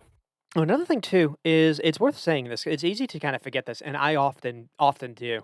So I'm definitely guilty of this. It's one thing to now maybe they have a lot of possession in the Ukraine league, but at least in the Champions League when I was watching them, they did not have the majority of the ball. They were mostly a counter team, and it's easier for a wide player to go against when you're kind of in transition, and when you've got a lot of space to kind of play in. It's a Yeah. lot different when you're the team kind of dominating the ball and you've got to break down a low block where you don't have a lot of space to run in behind. And maybe that's kind of where Mudryk is struggling. Another thing too is Chelsea's not offering him in an overlapping fullback. At least, Chilwell did play in this game, but that's kind of been an issue I think as well. And it's interesting to see how Chelsea haven't been able to figure out that dynamic of playing against wingbacks because we saw this hurt them versus West Ham. I remember kind of talking about that. So what Oh, happened? yeah, yeah, yeah, So definitely. what happens here? It's maybe kind of unfortunate because it basically starts immediately after the kickoff for the second half. I mean, it's just a long ball into the final third. Spurs win the first header. Then Richarlison plays a really good ball across the field, kind of hard and low to Kulishevsky. Kulishevsky then is able to play Emil Royal doing an overlap run. And then, Royal is unmarked by anyone and he gets the shot off. It's right to Kepa. Kepa spills this. So maybe Kepa could have done better with the spill, but it's still easy for him to handle. I think Kepa can still kind of pick up this ball. And then Enzo freaks and then takes the ball away from him and then rushes his clearance. And it's a poor clearance. It goes right to Oliver Skip. Oliver Skip is stronger than Felix, beats Felix to the ball. And then from there, just kind of tries a shot from outside the box. And again, it beats Kepa. It's a nice strike. I do think Kepa could maybe do better. But the reason why this goal happens is Emil Royal. There we go. Emerson Royal is able to do that overlap run, and Chelsea struggle when it comes to being able to defend that because it requires Sterling or whoever the wide player is to track that guy back. And I think Sterling actually does try somewhat recognize it. Just Royal is able to beat him for pace. But it's that issue when it comes to playing this kind of formation. When you aren't able to when Spurs are able to get their wingbacks higher in the attack, that's when they're most dangerous, and that's where the goal comes from. Mm, absolutely. Ugh, I don't know. They're in a lot of trouble. I don't know, Ben. Do you think Tuchel's days are numbered? How long are they? Like Potter, how Potter, short Potter, is his leash? Potter.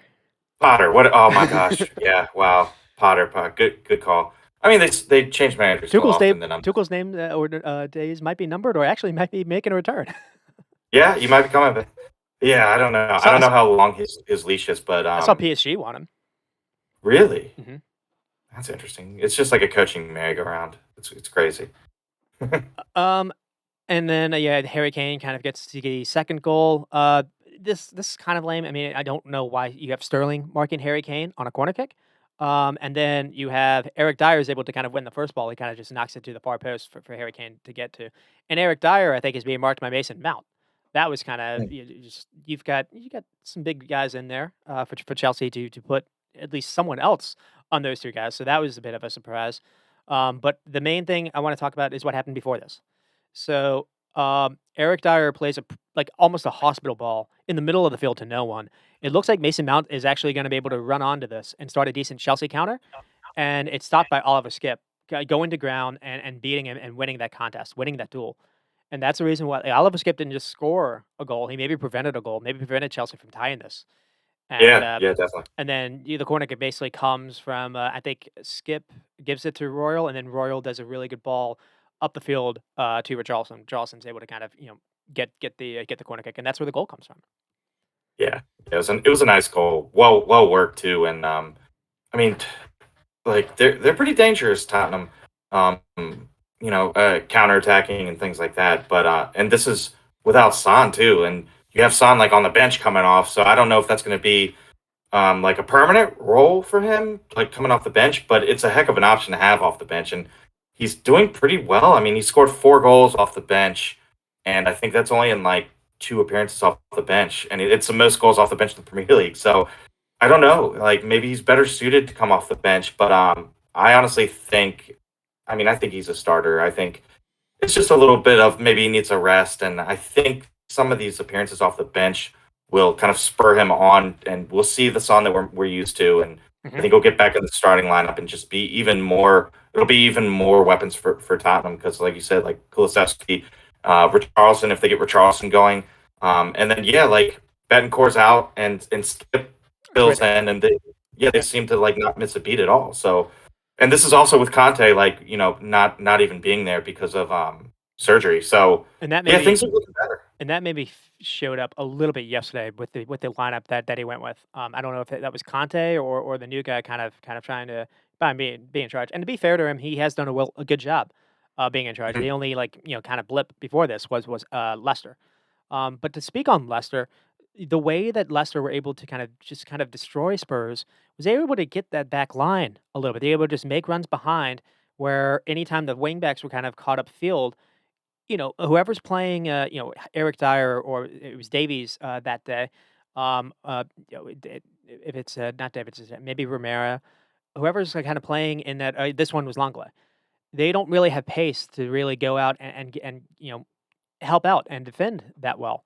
And so it was interesting to see Chelsea not try that at all. We saw them do this a little bit versus West Ham, where Havertz and Felix were able to kind of get in behind, but there's none of that. There was no runs like that, which was surprising to Yeah. me because I think that Leicester showed the blueprint to beat the Spurs team. Mhm. Because you see what happens when they aren't able to play the wing. The wingbacks have to be involved in the attack. Yeah. Oh, And, yeah, s- definitely. and so by being involved in the attack, that means the wingbacks are higher up. That means there is space behind them. And so just kind of have an attacker run to that space. And it's just weird how again Felix and Havertz just don't. For one, it's foreign to them. They aren't number 9 kind of attackers. They like the ball to their feet essentially. So they like running to the ball. And when you watch Chelsea, that's an issue almost every game now.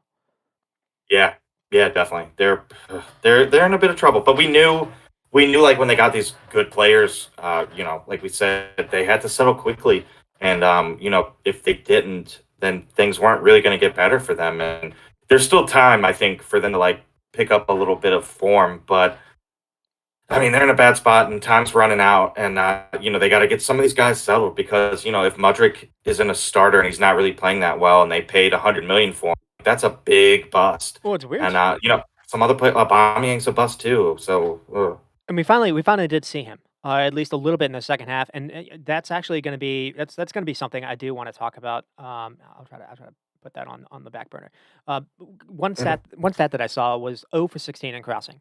So like, what's weird is Sterling and Wow. Ziyech were given starts instead, and Sterling actually didn't think necessarily had a terrible game, to be honest. And frankly, I thought the one maybe positive for Southampton last week, where Sterling did have a couple of chances that basically were forced to be cleared off the line.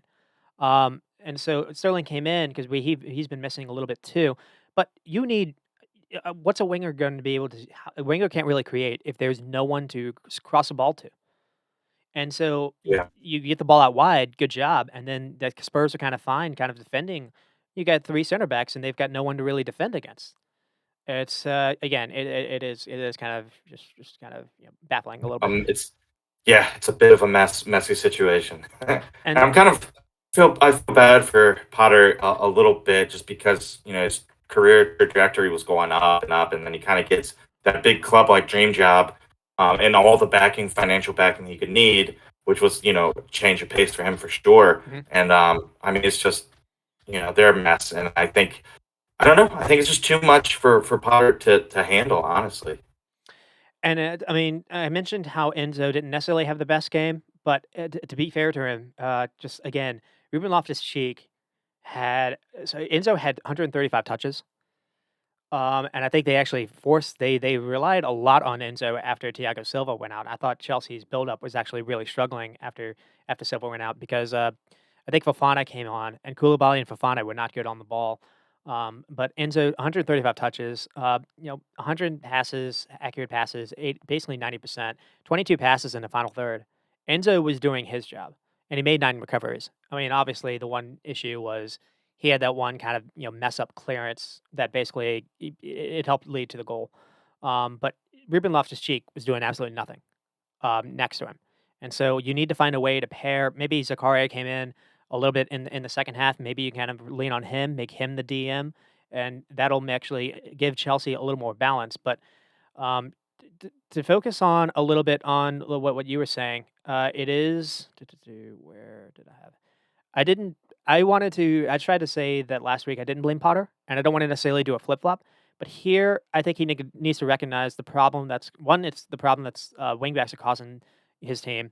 But two, the Havertz and Felix thing is getting worse, and it's the one maybe negative you can say is it almost feels like Potter has, whether it's an ego thing, maybe Aubameyang, he doesn't like how Aubameyang is trained, or what, because he didn't bring him in. Tuchel did, but he needs to play him.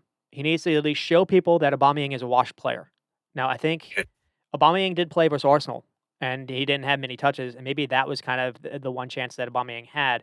But you've got no one else to be a focal point in that attack, and so either play Aubameyang or play Fofana, and at least Yeah, see what they have, because that's that's where you can put blame on this. Potter needs to yeah, recognize what he's absolutely. doing isn't working, and that's a change. Now, whether it works or not, that won't be on Potter. That would be on the players. But at least Potter needs to show he can do this. He can make this change.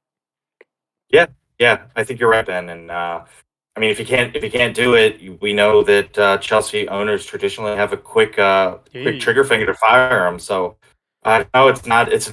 Well, it seemed like it was a pretty cushy position at first, but now it seems kind of like a crappy job because well, at first he's coming from Brighton, going to Chelsea and getting all this financial backing. It seems like it's great. It's completely different, but he just hasn't been able to get this group of players like playing up to standard. And I mean, with all the money spent, it's always going to be a short leash. I think so.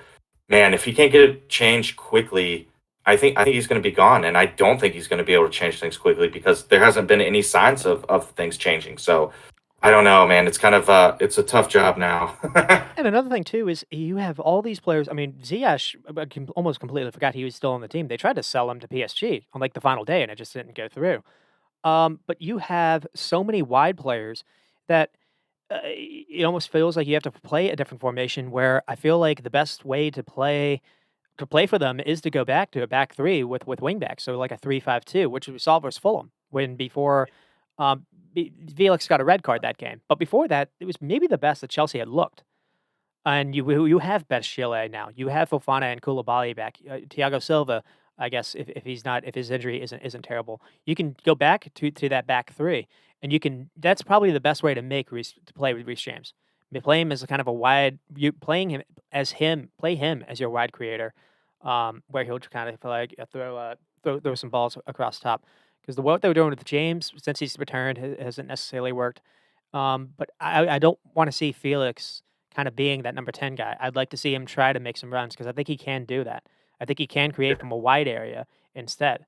But that makes signing Madueke. That makes you mentioned Mudryk, Sterling, obviously Ziyech. They're not necessarily going to be wing backs, so it is kind of, and you don't see them necessarily doing a 4-4-2. The squad building is weird. Enzo Fernandez with Loftus Cheek didn't necessarily work, and so yeah. Uh, Oof.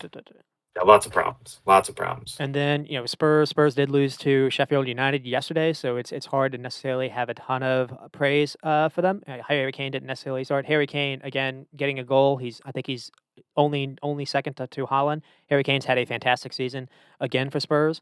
Um, and I think the kind of the main thing here is you don't want it to necessarily be his final year, though his contract his that long contract he did sign is finally starting to show up a little bit. Maybe he only has 2 years left after the summer, and this would have been a chance to maybe for them actually to win some silverware and Yeah. to lose. They did this last year too. They lost in the same kind of week to Middlesbrough. Mhm. So you're losing to Sheffield United, and yeah, you only lose 1-0, but it I think I don't necessarily know if, they were prioritizing, Champions League. I don't necessarily know who they play, in the midweek or in this weekend. But it was interesting to see such a different lineup. Lucas Moura got a start for them yesterday. We haven't seen him play in forever. Yeah, unfortunately, that kind of playing a weaker lineup maybe cost you some silverware. Yeah. Ooh, yeah, crazy. And I guess that's kind of it. We'll move on to Liverpool and Crystal Palace. Nothing happened in this game, and I'm going to say because of what Klopp went with. Trent Gomez, Van Dijk, Robinson. That's fine. Keita, good. Keita was okay. At least I thought, but Klopp decided to hook him at halftime. And then Henderson was kind of played in like the number 6 DM role, and then Milner was next to him. And Henderson and Milner got to start next together in midfield, and the result was exactly what you would expect. It was a disaster. No Ninos was able to play this game because of that shoulder injury he suffered versus Newcastle. It was wild. He was able to play versus Real Madrid. He scored versus Real Madrid. But that after scoring that goal versus Real Madrid, you actually didn't see a whole lot of impact from him, and maybe that's why the shoulder was bothering him. So, yeah, Yeah, it was maybe. Gakpo, got this start.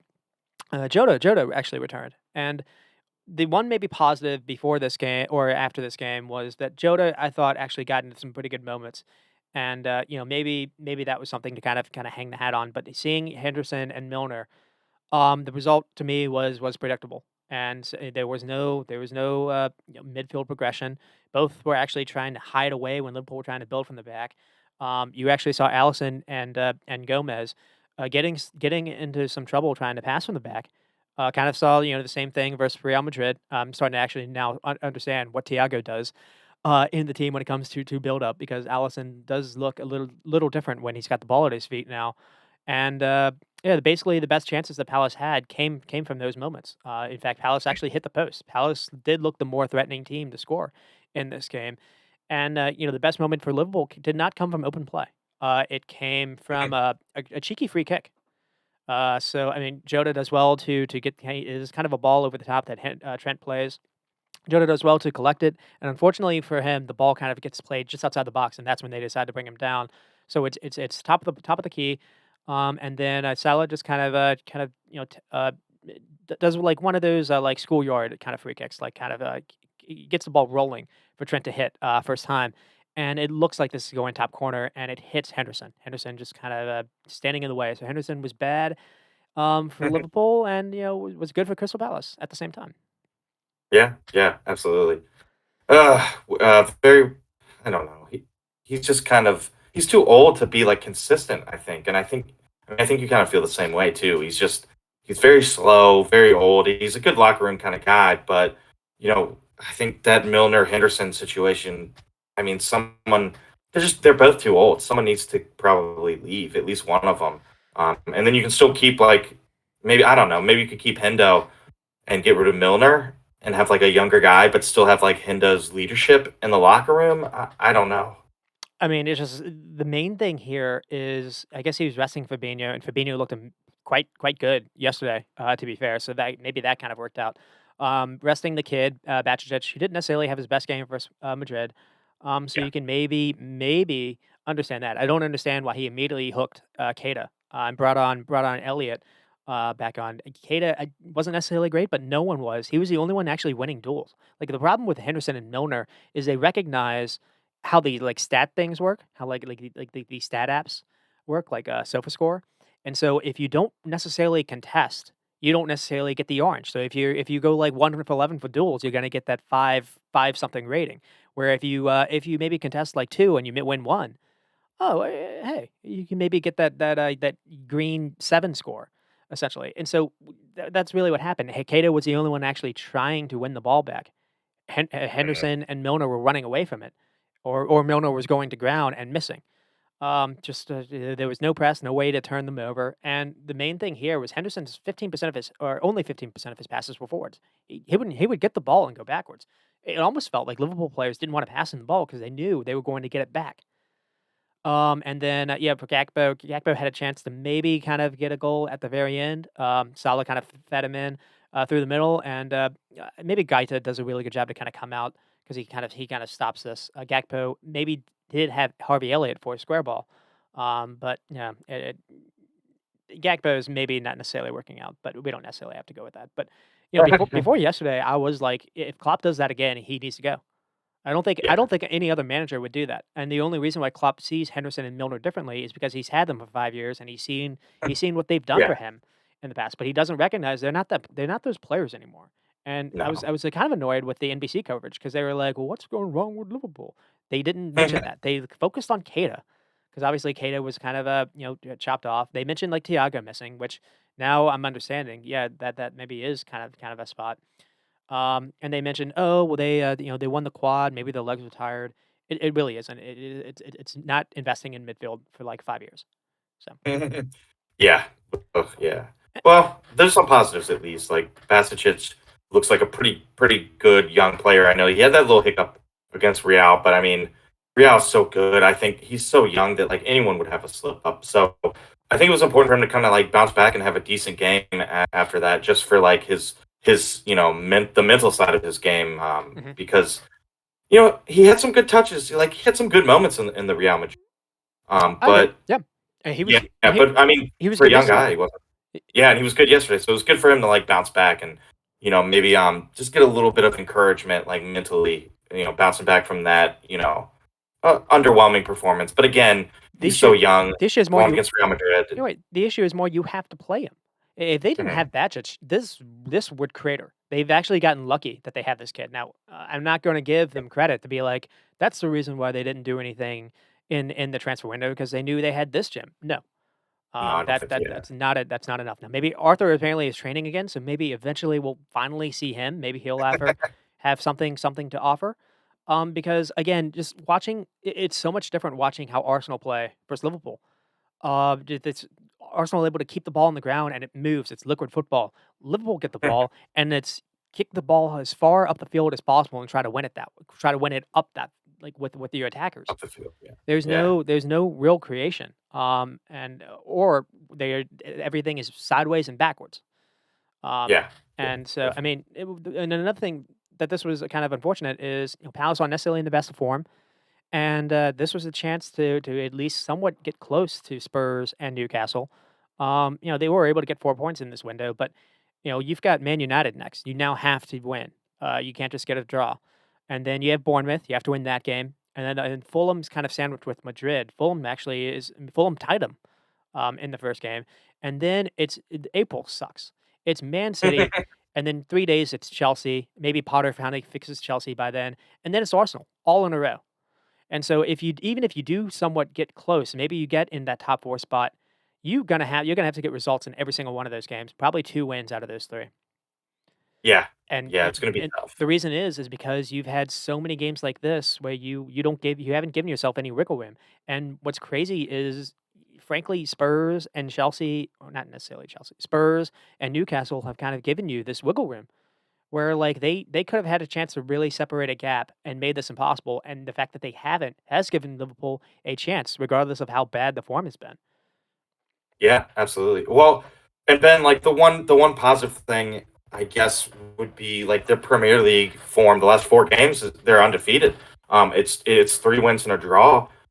Like that Madrid game's sandwiched in there, but again, that's kind of like a different class of team and huge stage, obviously in the Champions League. But they're putting together a nice little run of form, and I feel like this whole year I've been just waiting for them. Like anytime they got a big win, I was just waiting for them to kind of build off that and put together a nice streak in the Premier League. Yeah. And it's starting to seem like maybe they are. They've climbed up to sixth, and they're breathing right behind. Newcastle have a game in hand, but they're like breathing down Newcastle's neck.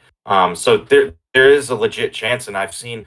Shoot, I forget what pundit it was. Former Liverpool player. Oh I no, forget who it was, but not Carragher. yeah, well, I don't. It wasn't Carragher. I forget who it was, but he said basically these next five games will determine Liverpool's season. That's how big these next five games are. So, I think it's good. I think coming into these tough five games with three wins and a draw out of your last four in the Premier League, I think that'll help. Hopefully. But yeah, like Ben, like you said, Basic is so young. You can't really rely on him. Mhm. They need some help in the midfield. They need maybe Arthur coming back, Thiago getting healthy. And Lewis Luis Diaz would be great too Luis Diaz whenever is he gets close, back. and there's He's talks close. maybe Okay. he could be back for Madrid, or maybe not. Ooh. That's apparently, like, on the back burner. Yeah, But yeah, yeah. another guy that they got back, at least for the turnaround, for Wolves yesterday, was Konate. And Mhm. this was if they had just had Konate for Real Madrid, I think it would have been different. And what's yeah, Liverpool did had a 2-goal lead on Madrid before that barrage happened. But yeah, Konate did return versus Wolves. And Virgil van Dijk maybe had his best game of the season. I don't think that was a Yeah, coincidence. It was yeah, interesting to see Tsimikas start over Robinson. Robinson's kind of been maybe overplayed or whatnot. And Tsimikas had yeah. the big assist for that second goal, which was good. But the interesting thing here was it was Harvey Elliott that got the start, Fabinho, and then Bajcetic on the other side. And this was the most compact I've seen Liverpool's midfield play all year, even with Thiago. It's just the way that they were able to press, counter press. Anytime they lost the ball, they were quickly on Wolves. Well, they were suffocating Wolves. The way that now it wasn't necessarily again that liquid football that I like saying.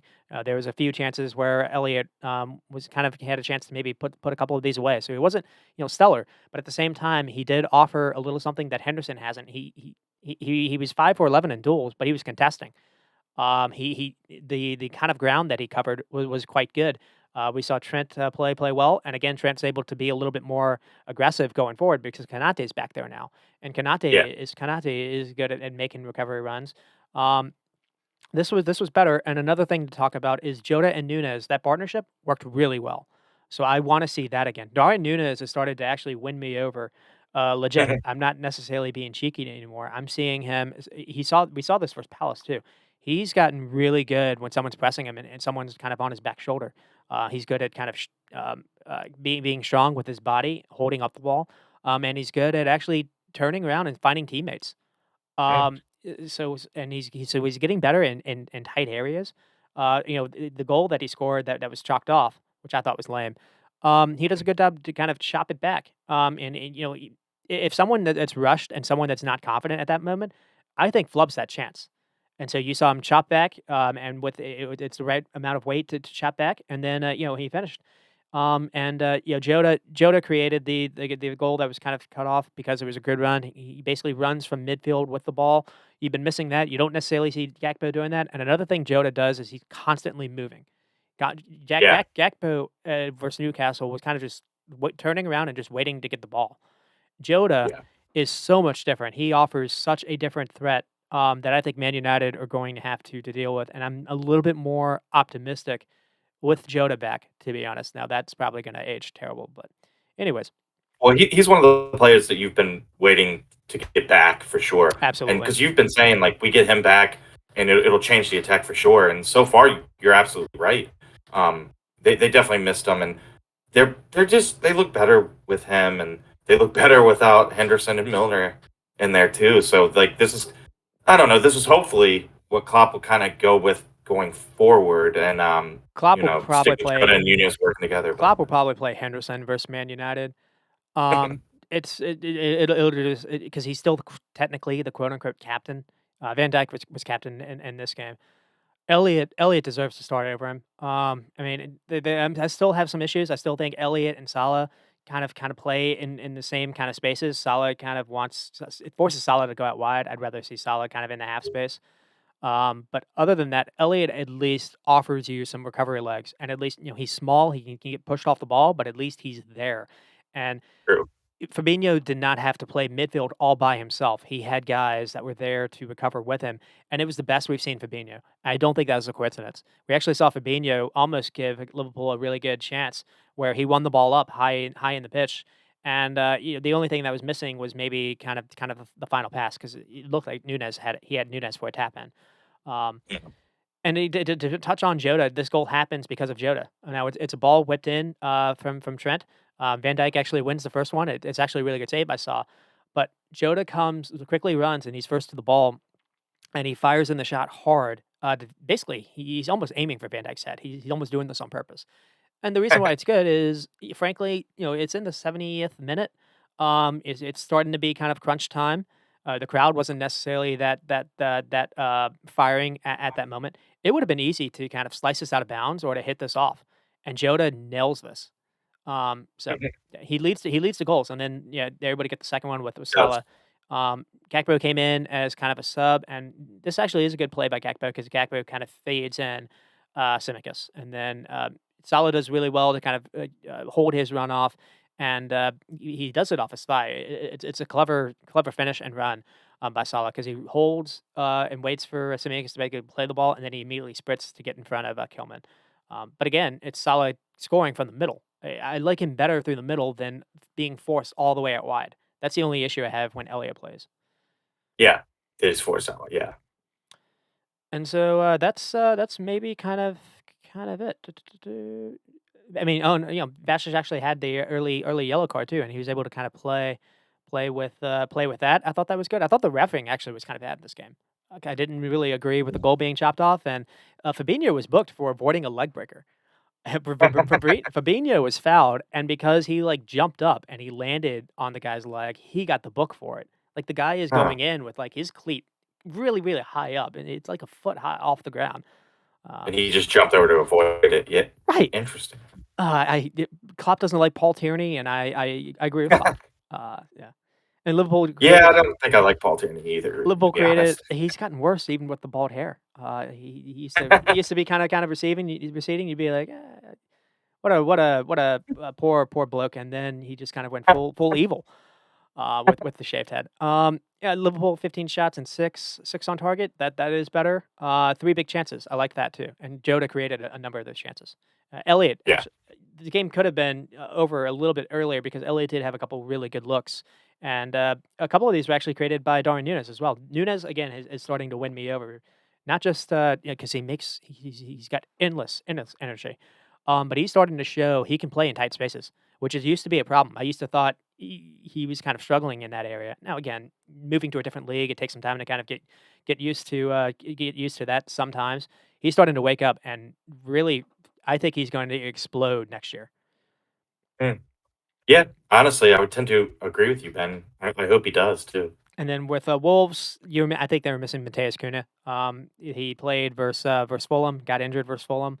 Wolves were looking pretty good versus Fulham, and then once he had to go off, they looked a different team versus Fulham, and I think you kind of saw the same thing here. And again, this team did beat Liverpool 3-0 just only a couple weeks ago, with Yeah. Gomez and Matip playing, not Kanate and Virgil, and maybe that was just the only thing that was missing. Yeah, maybe. I don't know. And we've been impressed by Lopetegui and how he's kind of turned things around. So I think honestly, I think this is a pretty impressive win by Liverpool because Wolves were in a decent vein of form.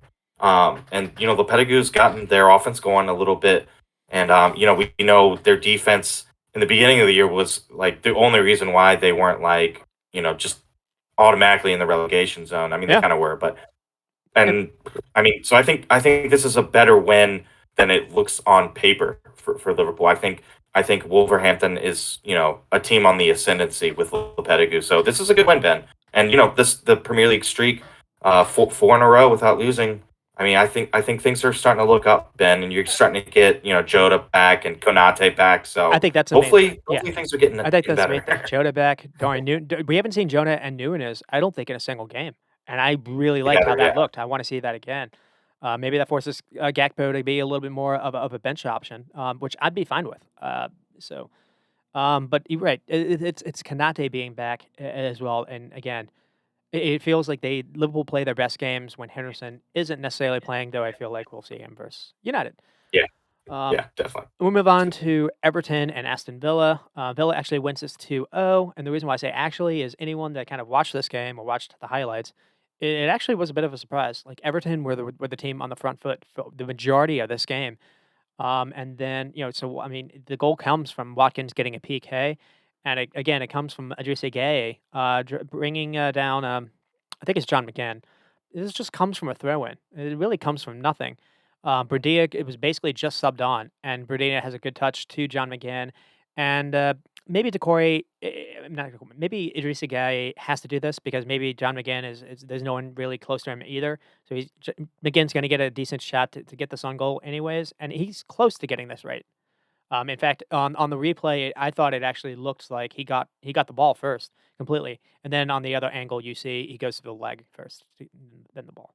Um, and then Budia was able to get the second one with a really good. He fooled Connor Cody, just completely put him on skates, and then it's a good finish. But before before the goal for Villa, I mean, there was also a Watkins header that Pickford forced a really good save from Pickford. But before that, Everton were the team really on the front foot. Everton were making the Yeah, they're more good. chances. Everton somewhat it looked like they were gonna score, and then there's a goal line clearance from, Tyrone Mings being Johnny on the spot. And man, was he on the spot because they actually showed, like, the diagram. He saved it by, like, a centimeter. Yeah, yeah, definitely. And I mean, I think like looking at the stats too, it kind of backs up what you said.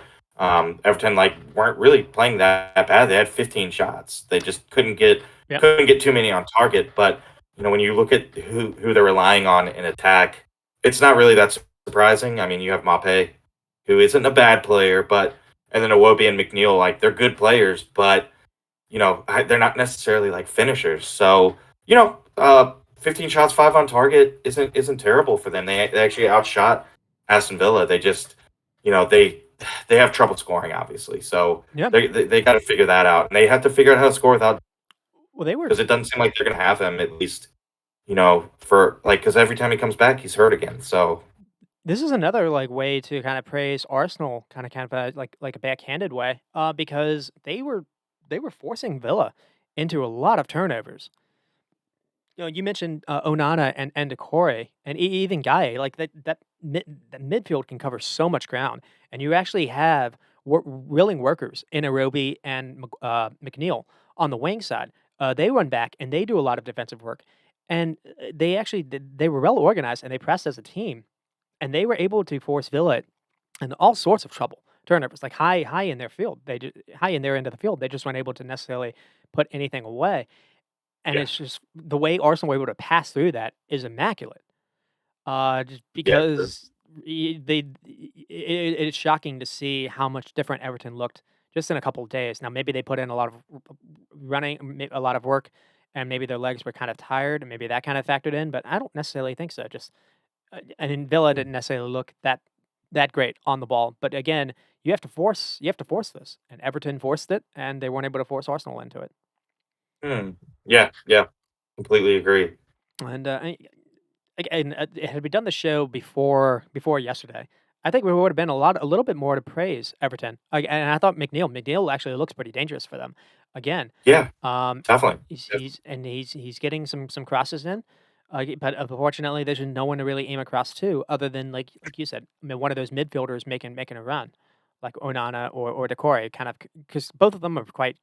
I think Onana's like 6'4" and Decore is 6'3". Yeah, So he's huge. yeah, you Yeah. have some threats in the air, at least in that perspective. So maybe you have the idea is to have Malpai somewhat drop in and collect the ball, and then get it out wide, and then you try to get one of those midfielders, and basically that becomes your attacker. But other than that, you're right. This is quite dire for Everton. Mhm. Yeah, yeah, I think so. But they do look different under Deitch at least. They do look, tougher to beat. They're more compact and organized defensively, and they get everyone behind the ball defensively. So they look better under Deitch. Mhm. It's just a question of like I don't know if it'll be enough to keep them out of the relegation zone, but at least they are looking better, more organized. So Yeah, because I mean, one of the goal came from yeah, it's a PK that Villa scored. Now, Villa did have a really good open play chance that they it was like the one time that Digna was able to kind of get wide, send a really good cross in, and Watkins had a header that forced a fantastic save by Pickford.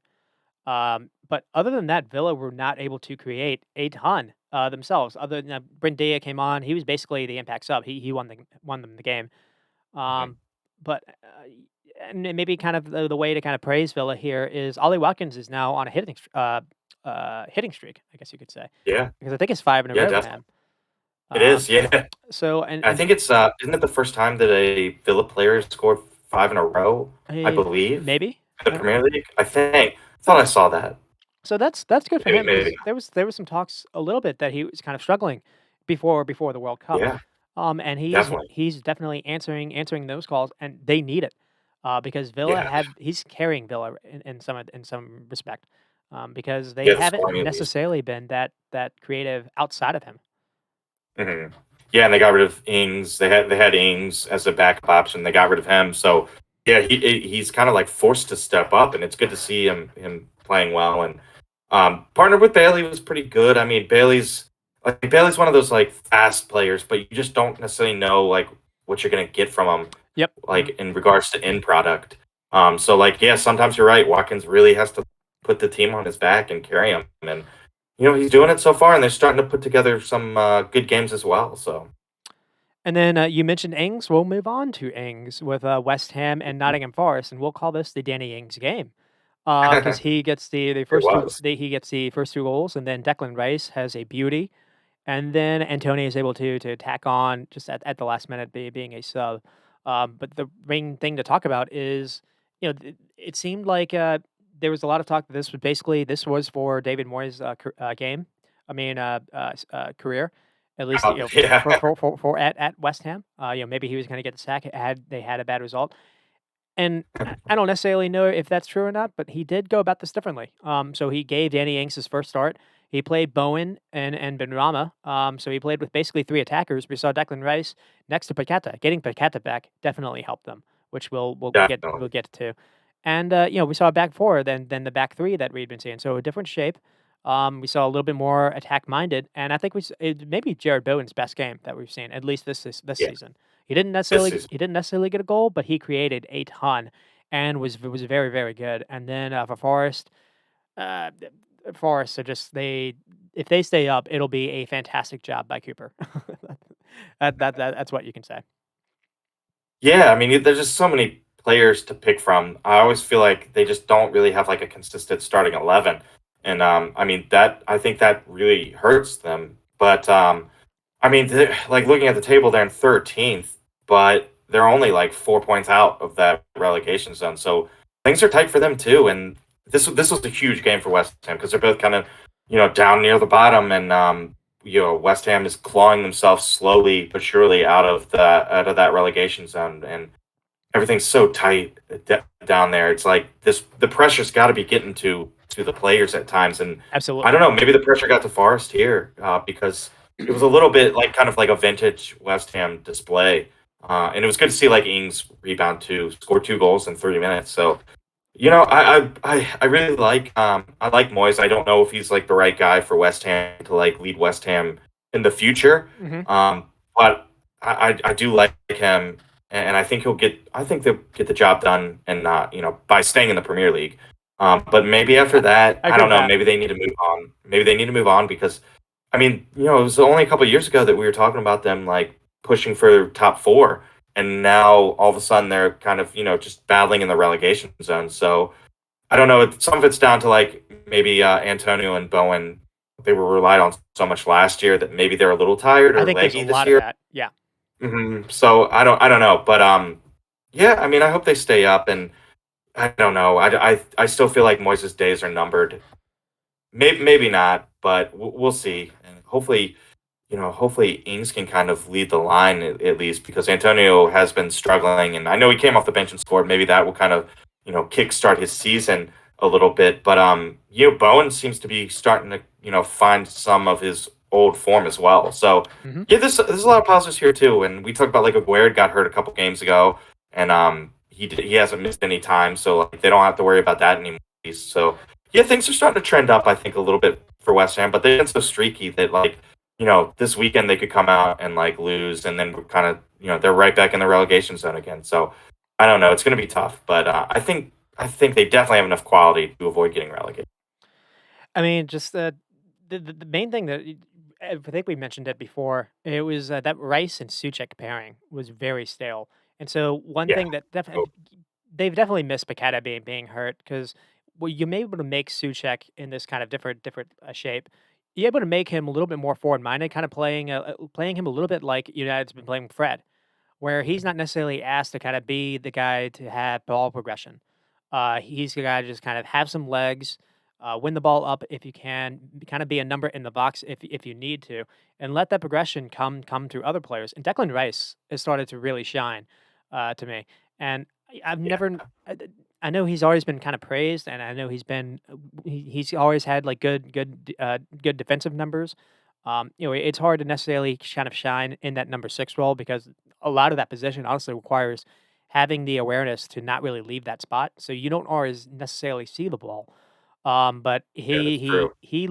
he's starting to actually really take over that spot, and he is, starting to offer a little more goals. I mean, I think he's got 4 like, his last 4 goals have all come from outside the box. So he's offering that Yeah, where he's not necessarily making that run, leave that space that much, but when, you do have the opportunity, he can kinda be an option at least to recycle possession. And yeah, if you're open, take a crack. But take a crack. I Yeah, do wanna talk a lot on Ings. So, I mean, this starts with the first goal comes in, like, the 70th minute. I mean, Nottingham Forest did not do a ton, to necessarily threaten themselves, but they were somewhat yeah, still in this.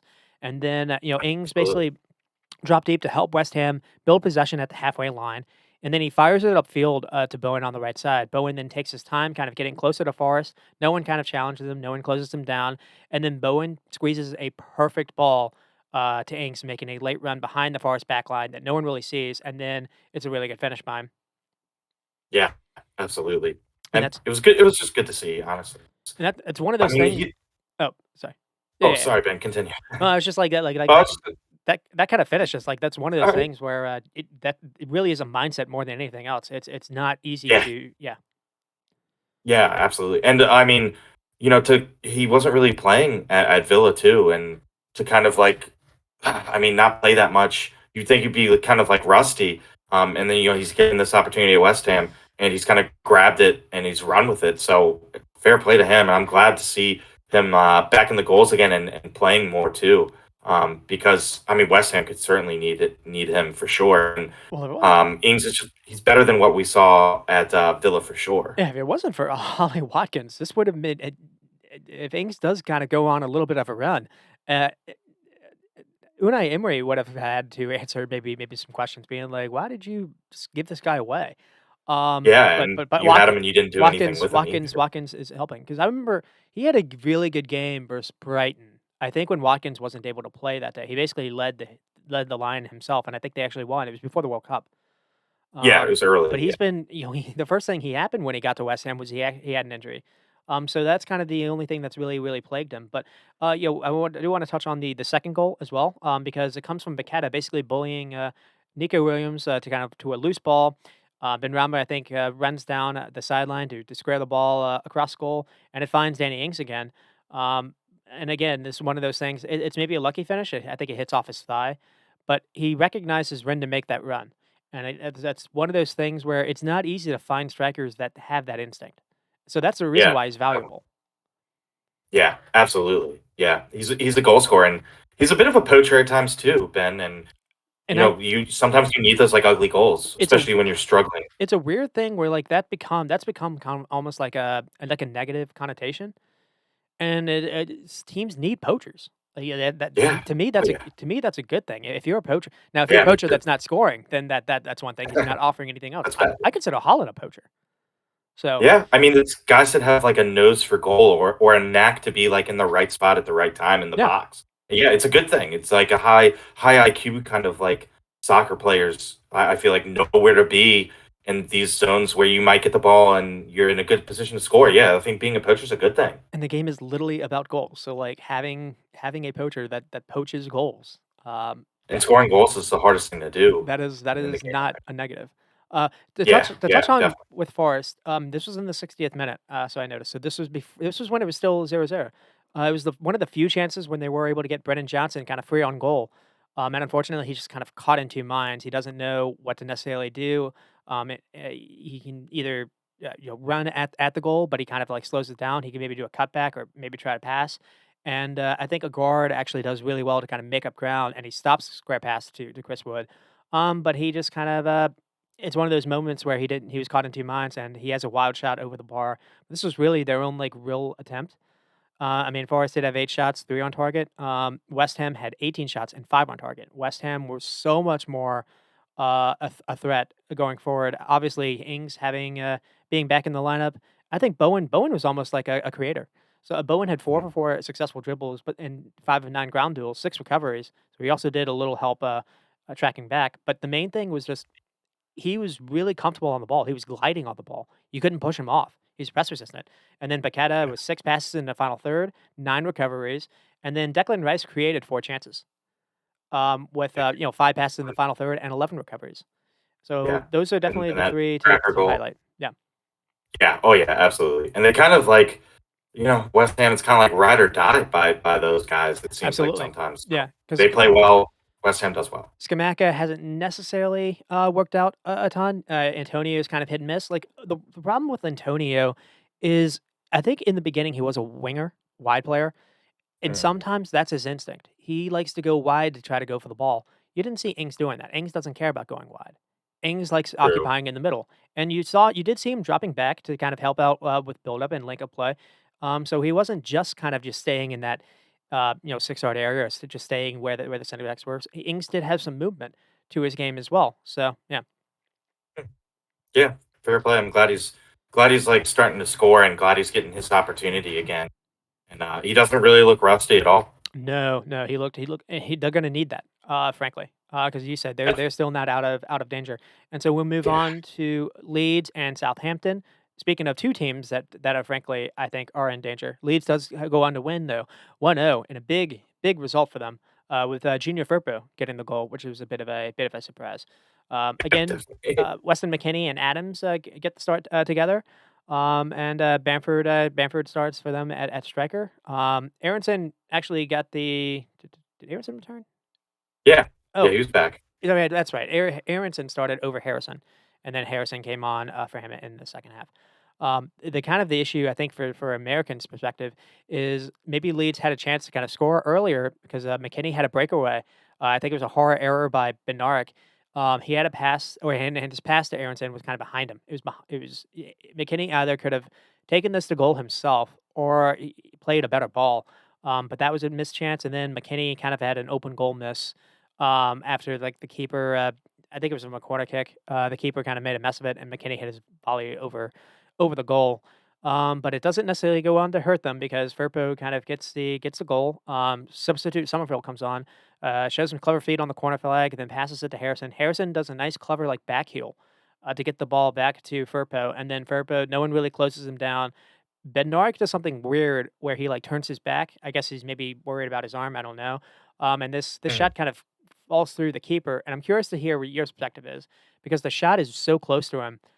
I've always been kind of now the I guess the thing I would assume is the reason why you don't see goalies use their feet to stop this is because there'll be a rebound obviously, and you don't know where the rebound will go.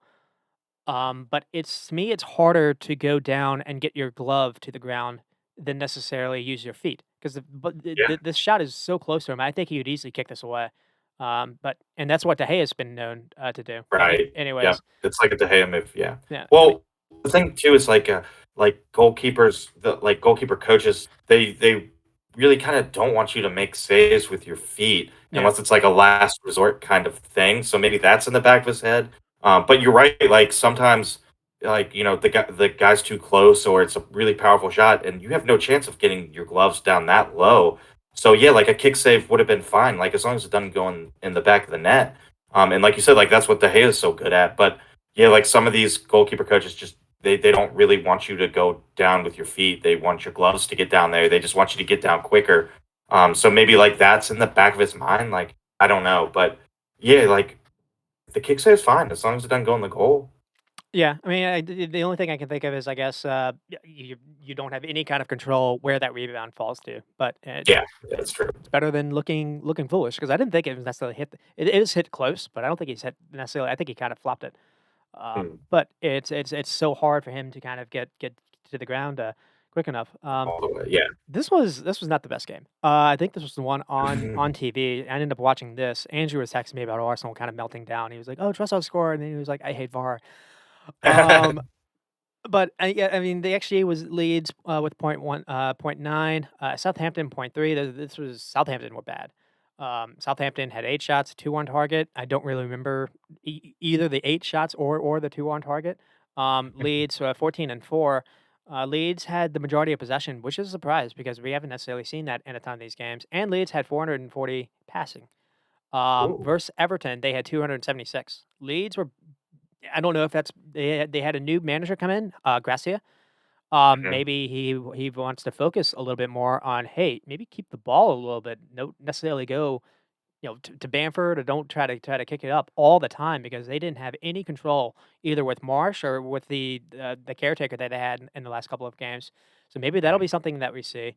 They had Yeah. 170 passing versus United. That's another thing I wanted to note down. So Ooh. you completely see a different lead side already just with this new Gracia guy that's come in. I think he was at Watford and he kept them up. Yeah. Yeah, Um, he was in the Premier League. Yeah, I think he's a pretty solid coach, honestly. So it might be a cheeky hire. It was one of the that kind of came out of nowhere. It And did, so yeah. yeah, and Kinda so weird. if maybe that'll be what keeps them up with Southampton. They've appointed a caretaker themselves, and they're able to get that result versus Chelsea. But this one, they looked bad, and Yeah, they really did. they lost to Grimsby Town, a League Two division side, yesterday in the FA Cup. Mhm. Now it's good that maybe you don't have more games for them to worry about. They can just kind of focus on the league, but they looked they and what's kind of funny about that game, I wanted to make a note here, is it almost kind of hurt them by playing at home, Mhm. because, Grimsby Town wins that game with 2 PKs, and both Mhm. PKs were not called in real time. They were called, like, they had to do video review, and Oh, I think so if it's a Grimsby, they wouldn't be I able think if to, it had been yeah. at Grimsby, they wouldn't have had VAR, Yeah, because they don't have the I've seen that at certain grounds. yeah. Yeah, I think those, like, anything not in the Premier League, right, doesn't have the capability for VAR at their stadium. Oh, I So, didn't know that. Championship Yeah, yeah, I okay. think Championship maybe Championship does now, but definitely League 1, League 2, they at home, they can't VAR anything. They don't have like, capabilities at the stadium, so that's a good point, Ben. And so, I mean, do you have any thoughts on either Southampton or Leeds? Oh, it's huge, huge win for Leeds. I mean, everything's so tight. They jumped them out of the relegation zone, but only by a point. And I mean, it was a good chance for Southampton to build something upon that win they had. And I mean, because they're bottom of the table, but they're only like 3 points basically out of the relegation zone. So like everything's to play for still. I was just hoping to see them build upon the win, and they came out like you said, just like they didn't look good at all. They came out really flat. I don't know. It's a big job to keep them in the Premier League coming up. I think, even though, like we said, everything's super tight, but to lose against a rival and the fight for relegation, and to really just be like toothless in attack, and honestly Yeah. quite boring at times. It just doesn't bode well for them staying up, in my opinion. Yeah, it just we kind of joke about it. Like the best thing they have is James Ward wonder kicks, wonder Yep. goals. Because you're right, they didn't offer really anything in open play. Paula Iheanacho, I don't think is working. Sulemana is it's weird to see him not used as a wing option. He's basically used as like a second striker, so you're not necessarily able to get him involved a ton, which I think is a mistake. We saw I almost forgot they signed him. We saw Orsic, a guy that has had Yeah. some success in Europa. We saw him yesterday. He didn't necessarily have his best game. We did see Kyle Walker Peters return, so that'll maybe help, at least in that end. And I think Livermore is close to returning. So maybe Yeah. the Yeah, I back think so. line will improve. Maybe you'll get a little bit more width from the fullbacks. Maybe then you'll be able to cross the ball to Onacho because he is like 6'7".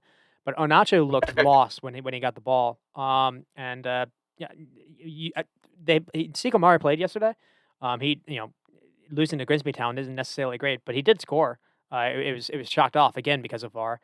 I Mhm. think it was offsides, but yeah, rolling the dice and going with so you've gone conservative now with the caretaker job after that result with Chelsea when I think you overreacted with Hasenhüttl and that's probably going to be because you've seen with West Ham. West Ham had a chance to fire Moyes. They haven't necessarily been playing that well either. They've stuck with him, so it's Yeah. possible that could be what decides between the two of them. To be honest.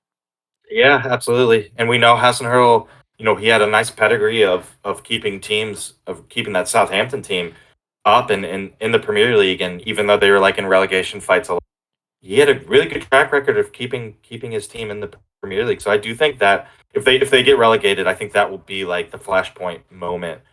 Letting go of an experienced manager in those positions is probably going to be a mistake, I think. But I understand why they did it. I just, I don't know. They should have probably had a better hire lined up. Maybe, like Deitch or someone. They need someone that's experienced in the relegation battle and knows what to do to keep teams up. It's like The just guy who organizing the defense and claw and scratch your way point by point out. That's something like Deitch might be able to do with Everton. all of these So right, I don't know. 'cause all of these Hasner was hires kind of that guy. all of these hires, Everton with Dyche, Gracia with Leeds. I don't know if there are others that have come into the league. They've had EPL experience coaching somewhere else. Yeah, And yeah. Southampton took a shot on Nathan Jones, who had just only been in Luton Town, and it looked like that was maybe a little bit too much for him, unfortunately. I think so. Yeah. Yeah, Well, Luton Town was flying under him, but it's a different it's a game different in the animal. Premier League. It really is. Yeah, Yeah. totally. I mean, the championship is tough. Like you got games, every 3 days basically. But yeah, it's just a different animal for sure. And then we'll move on to Fulham and Wolves. This happened Friday, so this was a bit of a while ago. The first goal comes from Sarabia in the 22nd minute, and then Solomon had a worldie in the 55th minute. And another thing to talk about with Fulham is Solomon's now scoring a couple. Well, he had 3 goals in a row now in the league, and he scored a beauty versus Leeds in the FA Cup game. That's another thing to talk about. Leeds lost in the FA Cup. I guess maybe Tuesday. Yeah, Um, to Fulham. And I thought Leeds actually played okay in that game to kind of stick on Leeds a little bit more. Unfortunately, Tyler Adams had a little bit of a mistake for one of those goals, but they lost 2-0 and both goals. One Paul Polina, which was a worldie by itself, and then Solomon had basically kind of a goal that Eden Hazard used to score. Just yeah, a nice curler from the side of the box, and we saw that basically for here too. It was almost a mhm, similar goal. Um, yeah, and we're talking about Solomon. Solomon did not start again. Solomon is doing all this as a bench player. And Fulham went into this game without Mitrovic.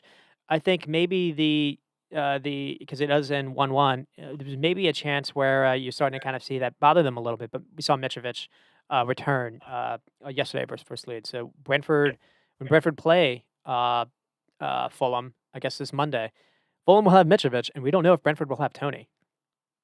yeah, yeah. We don't know. I think they will, but who knows? I don't know. Like the Tony thing, I have no idea when like suspensions are coming or anything like that. We just know that they're looming, but I don't know when. But yeah, I don't know. Solomon has been pretty good too, and where was he? 100%. Shakhtar, right? I Wasn't he think at so. Shakhtar? Well, he was at So he was he's played. he was loaned to was he Lyon? He was in the French league. He was a Oh, Shakhtar Leon's good. player. But I think he was at Lyon, or one of the French teams. But Yeah, so I mean, he's a big time player. Like he's played in Champions League games. So mhm. yeah, that looks to be a good signing. So I don't know. We'll see. I really like Fulham though this year. Obviously, they're doing amazing things, and I think the coach is kind of. Think he just deserves a little bit more talk. Like maybe manager of the year potentially. I mean, you got a couple guys like Thomas Frank It's at not a the bad it's not guys a bad at shout. smaller clubs.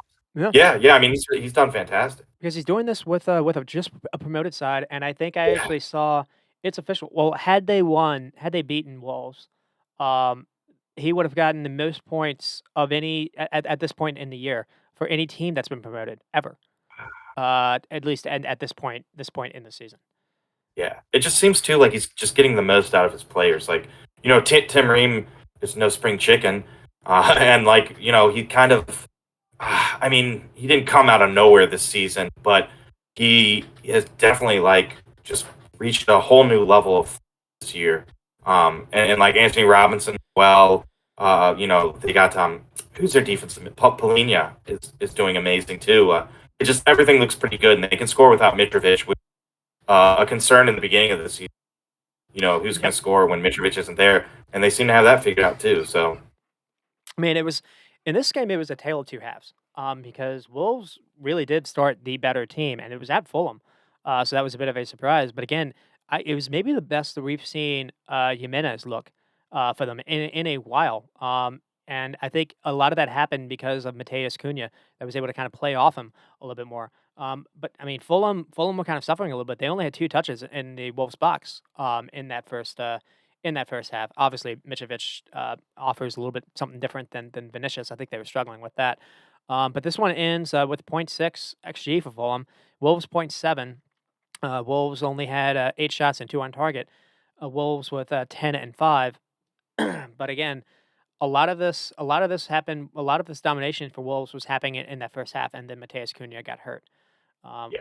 Another thing that was kind of noticing was Wolves were able to kind of get their fullbacks a little bit higher in the attack, and that was kind of struggling. You weren't necessarily Robinson was forced to do a whole lot of defensive work, at least in that first half. He was able to get forward a little bit more in the second, but the main thing to touch on really is Solomon. Solomon came on and he scored a goal that just again, if it was someone like Hazard, people would just this would have been everywhere on TV, because it's the kind of goal that he used to score.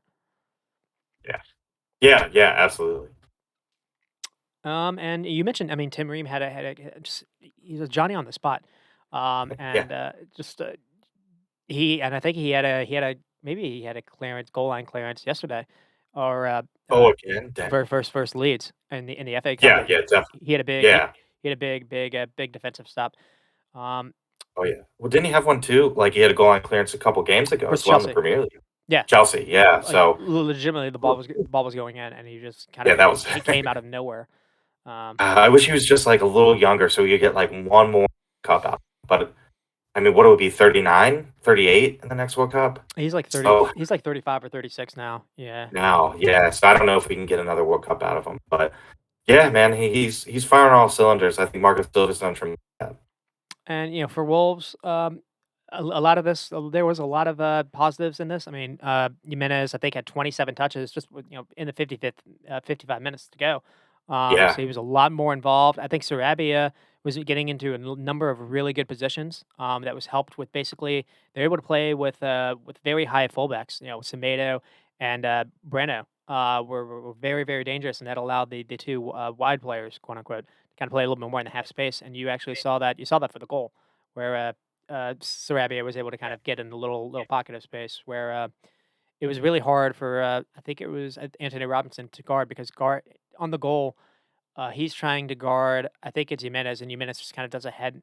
He heads the ball to Sarabia, and Sarabia has a good finish. But Mm. it's Well, yeah. I mean, it is one of those things where it's hard to look at where Wolves are because you're right. They have been better under Lopetegui, but at the same time, they're still struggling to create. Obviously, they looked a shell of themselves versus Liverpool, and I mentioned Breno. Breno's actually been playing a little bit more than Aït-Nouri, and Breno looked like he maybe did his hamstring versus Liverpool. So that'll be another thing you don't want to necessarily think about. You worry about the Cunha injury, obviously, and it'll be another job where if he can keep them up, that'll definitely be the fantastic job because yeah, Wolves are such a technical side. It seems like they have midfielders everywhere that are good with the ball at their feet, but again, it's where the threat is in behind and putting away those chances where they struggle. Because yeah. the center back pairing with Max Kilman and it's not Connor Cody. It's is it? Uh, It's Dawson. Dawson, it is right? Dawson, yeah, Yeah. Dawson actually had a pretty good game yesterday, which is funny enough. I used to think he was maybe an issue at West Ham. Me too. Yeah. That has actually been pretty good. They've been relatively um they've been hard to break down. Yeah. And yeah, so Yeah. there's I still think the some only thing they're really missing positives is with that Wolves. striker, like you said. Yeah. Yeah, yeah, yeah. But if they had that striker that could, I mean, consistently score, I mean, he wouldn't even have to score that much for them to be like cleared of the relegation zone. Like if, I mean, if Jimenez could come in and score like 10 goals in a season, like that would be great. Like, I mean, that's like the big thing that they're missing right now. And if, if they can kind of, if Lopetegui can get them staying in the Premier League and maybe, get a striker or Jimenez might be like fully back and ready to go. That seems like the only thing they're really missing to be like, back to, kind of the Wolves that we were used to with like Adama firing on all cylinders, things like that. So they're close, I think. I But they're agree. still just a Yeah. streaky team. You just don't know. you don't know what you're going to get out of them offensively. You might get some goals, or you might get just an atrocious attacking day. You just don't know. And they weren't able. Jimenez was not able to get involved at all in the game yesterday. But that said, it's in the first like 3 minutes. Wolves kind of get a random corner kick, and the ball's kind of looped in. I think it's off a rebound. Jimenez does like a bicycle kick to like do like an assist, and it nearly led to Semeto's head, or nearly hit Semeto's head for a goal. Mhm. And so you're seeing him trying a bike to just kind of do it. That shows he's gotten over his head injury, and I think Yeah, that's been the issue for him. I think he's struggled to recover from that.